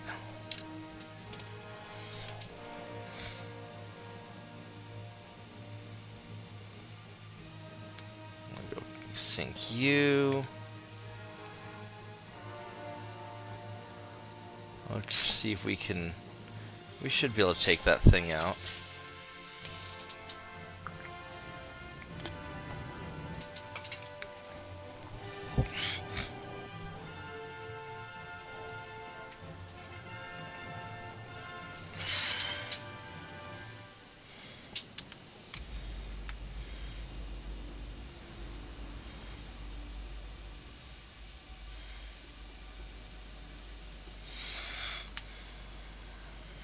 let's go find this guy.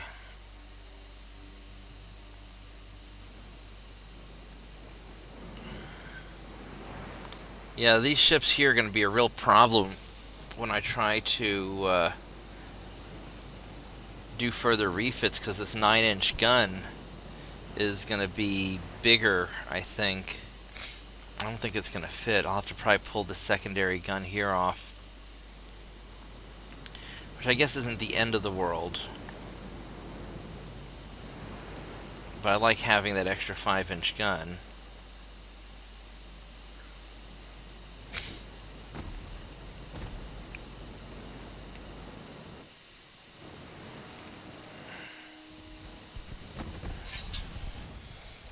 Alright, let's see what these guys can do.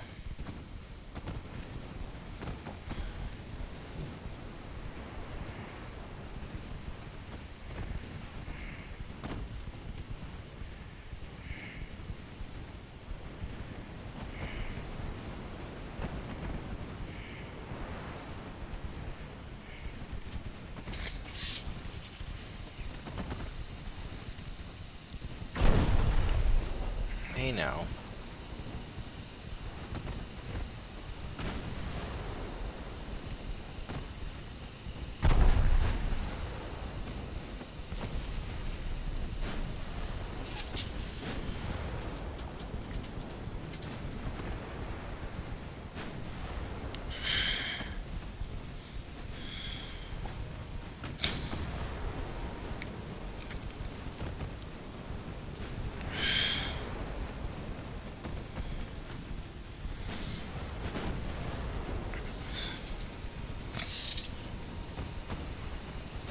There's some hits.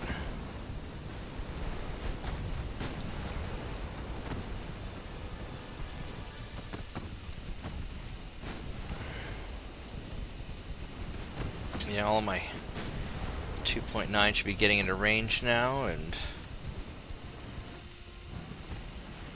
you're just trying to get away, huh?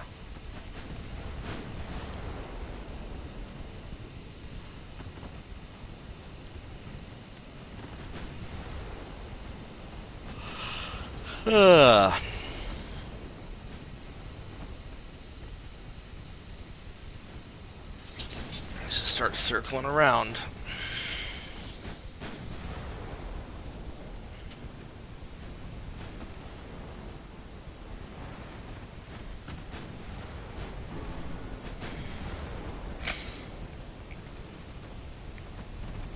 There we go. That took out a another torpedo.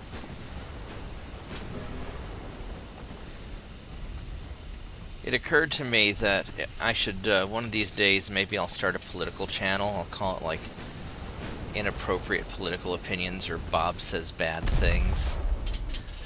I want to name it something absolutely awful so people know what they're getting into.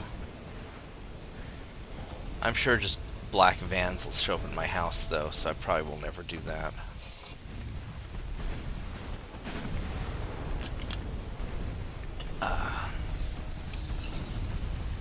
There we go.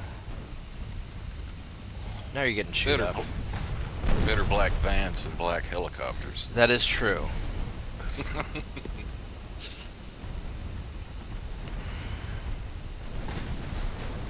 Or if you get up one morning and open the window curtains and see a drone hovering right outside your window. Did you ever read the Far Side comics? Yeah, I like Gary Larson. You remember the one where the Oliver Wendell Jones's dad wakes up and he's in his bathrobe and he gets his cup of coffee and goes and looks out the window, and there's 3 black vans with like 9 guys with sunglasses, you know, out around the vans all looking at his house, and he just looks at it, and he turns and looks over his shoulder and bellows, "Oliver!" And down in the basement, Oliver looks up from his computer keyboard and goes, "Oops."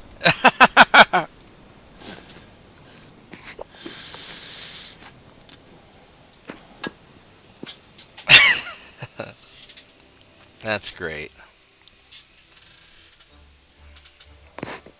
Oh, just think on it here a little bit. one easy thing you could probably do to get a better idea of what's going on with that one AC unit that keeps wanting to cycle on and off like that is just put some kind of fairly accurate temperature probe or thermometer in one of the outlets for that AC unit. Basically, yeah, the air coming out of the vents, it should be somewhere on the order of like 40 to 45 degrees. If it's getting down into the 30s at the outlet, that means it's probably getting down to freezing on the coils, and the coils could be icing up. Right. Because you got too little airflow, which again would be an indication of, yeah, probably need to clean out not just the filters, but also the coils themselves. Or, like I said, if it's easy enough to do, when the thing happens to cycle off on you one time, if it's easy enough to pull off the filter and the grill to where you can look at like the inside coil and see if you've got any ice forming on it. Yeah. I'll take a look at it one of these days. Like right now it's not a big deal. Oh, my ships are a little bit beat up, huh?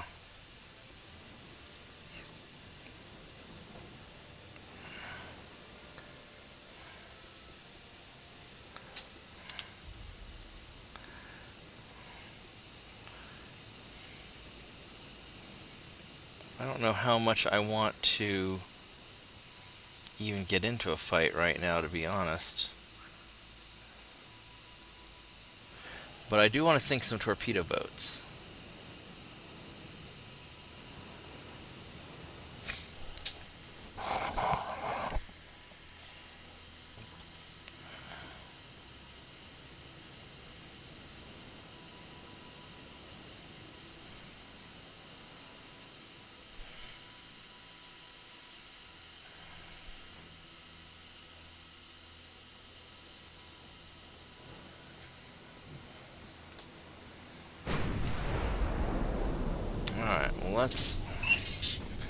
Then probably after this turn, now that I built my tiny jalapeno, probably after this turn I'll probably start getting ready for work.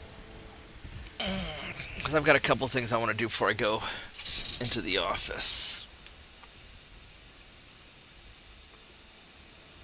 And you guys, I do not want you going near that battleship. Thank you very much. I want you to avoid the battleship because you're going to get your ass shot off. And then I'm going to yell at you. And I really don't want to yell at you. It's not your fault you're stupid. You're just born that way. Just why you're in a torpedo boat. But it doesn't mean that I have to... What's the agency that comes after you when you abuse stupid people?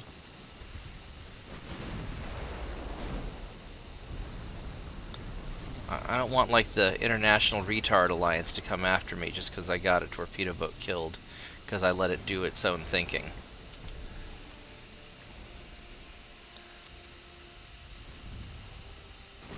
Something like Human Rights Commission or something like yeah. that. Oh, these guys are low on fuel. That one's low on fuel. That one's not.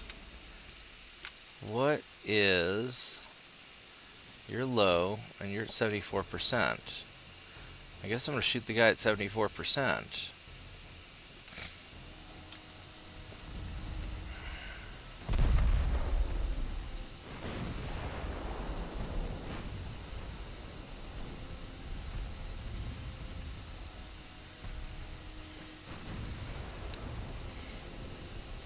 Yeah, I don't want like the ACLU coming after me for retard abuse. So we're just going to keep the torpedo boat safely controlled and micromanaged, just so they don't get uppity and think that they get to make decisions. Yeah, torpedo boat captains are basically just destroyer captains in training. That's right. It's their larval form. Oh, so basically you're saying destroyer captains are worms. I mean, kind of so.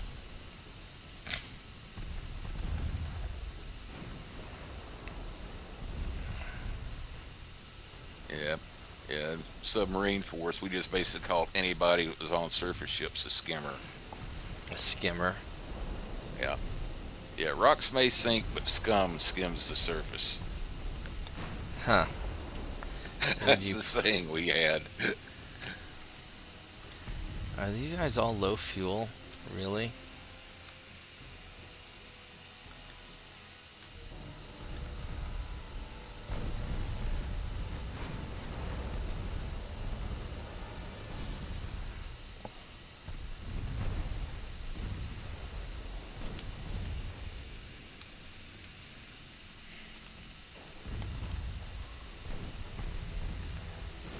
Just go take out all these torpedo boats. You don't need so many torpedo boats.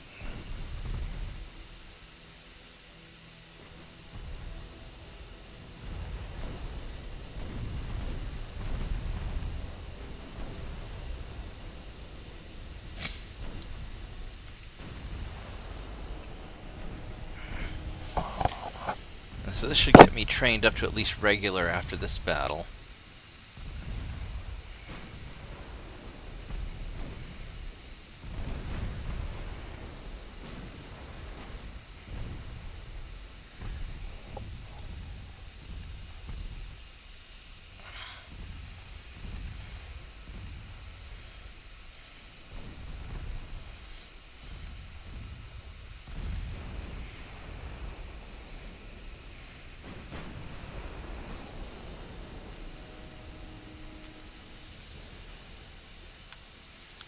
So I could try leaving at this point. Although I'm not sure how... I don't know how effective that would be.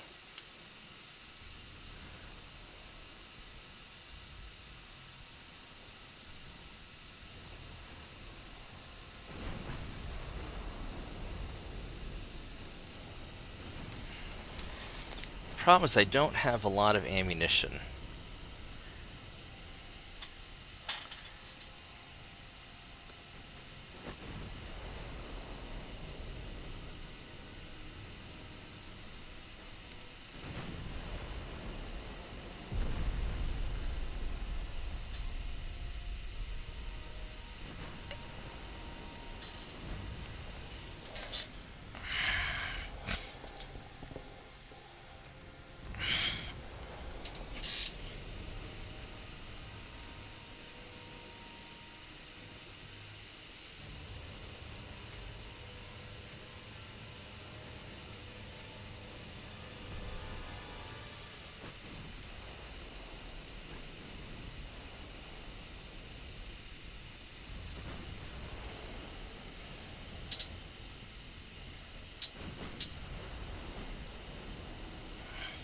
Oh, I probably should have ended the combat. Well...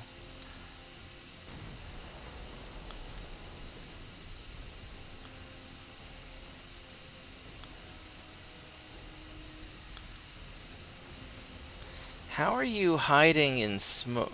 How are you hiding, battleship? Oh, fuck. Alright, there we go. I think I've killed enough to level up. You guys are really low on ammo, so I think we're going to end the battle. Because I don't want to take any chance. I haven't lost any crew, and I don't want to. Everybody got their experience except for one of the torpedo boats, and that's fine. Alright.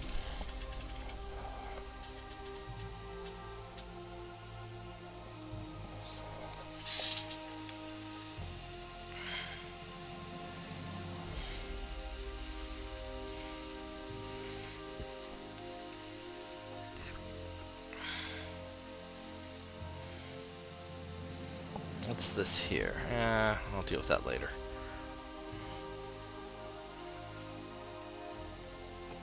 Your regular versus green. Yeah. Alright, so as far as fleet stuff goes, everybody's getting built. And we got these guys are getting refitted, so they're all happy.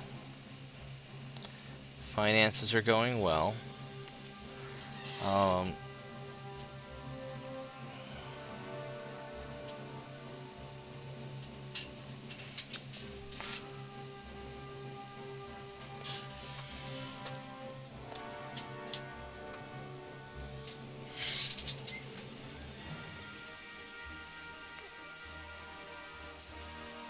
That's just going to take some time. How many tons? I've got like 40,000 tons. I guess we'll just go and refit some more raiders. We can do like another 40,000 tons of these.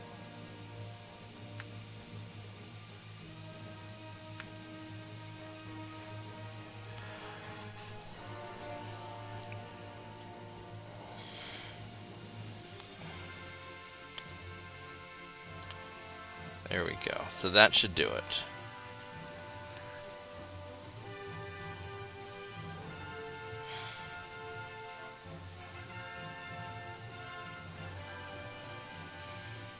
Alright, I think that's looking pretty good.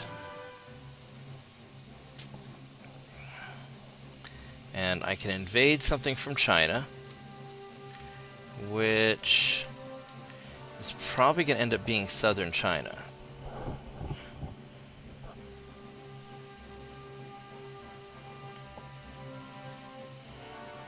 I guess southern China it is. Alright.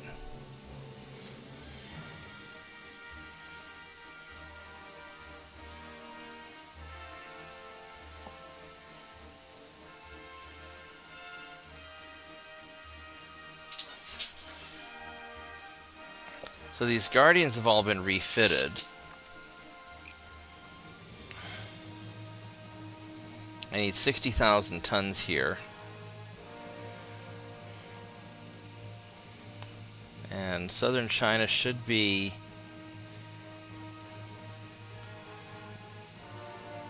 Southeast Asia there. But then these guys are going to be in East Asia. So I'm just going to go park 6, 7, 8, 9, 10. Oh, give me a moment, guys.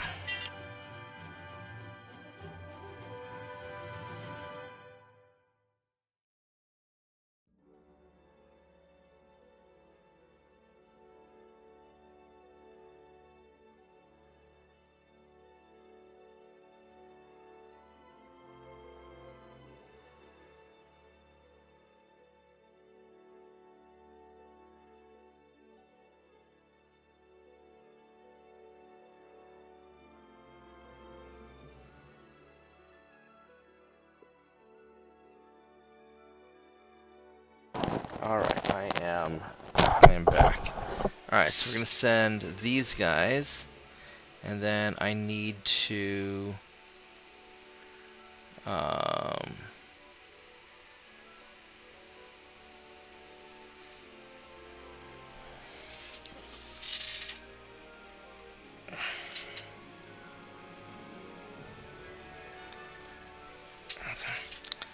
well, these are the 1889 or 1899, so we'll just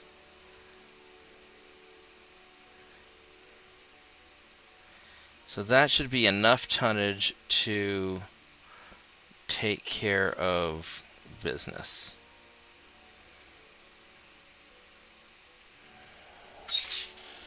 All right, guys, I'm gonna call it a morning because I've got to get some stuff done. So I will see everybody later. Thanks for hanging out. Yeah. All right, Bob. Have a good day. All right, JP Mitchell, thank you. And then I'll be on probably tonight. I shouldn't have to work too hard today, but we'll see how it goes. So I got to head into the office. Yeah, that's the problem. Me waking up super early to game before work, because now I'm a little bit tired, but that's all right. All right, you guys take care. Okay, take it easy there. All right, bye bye.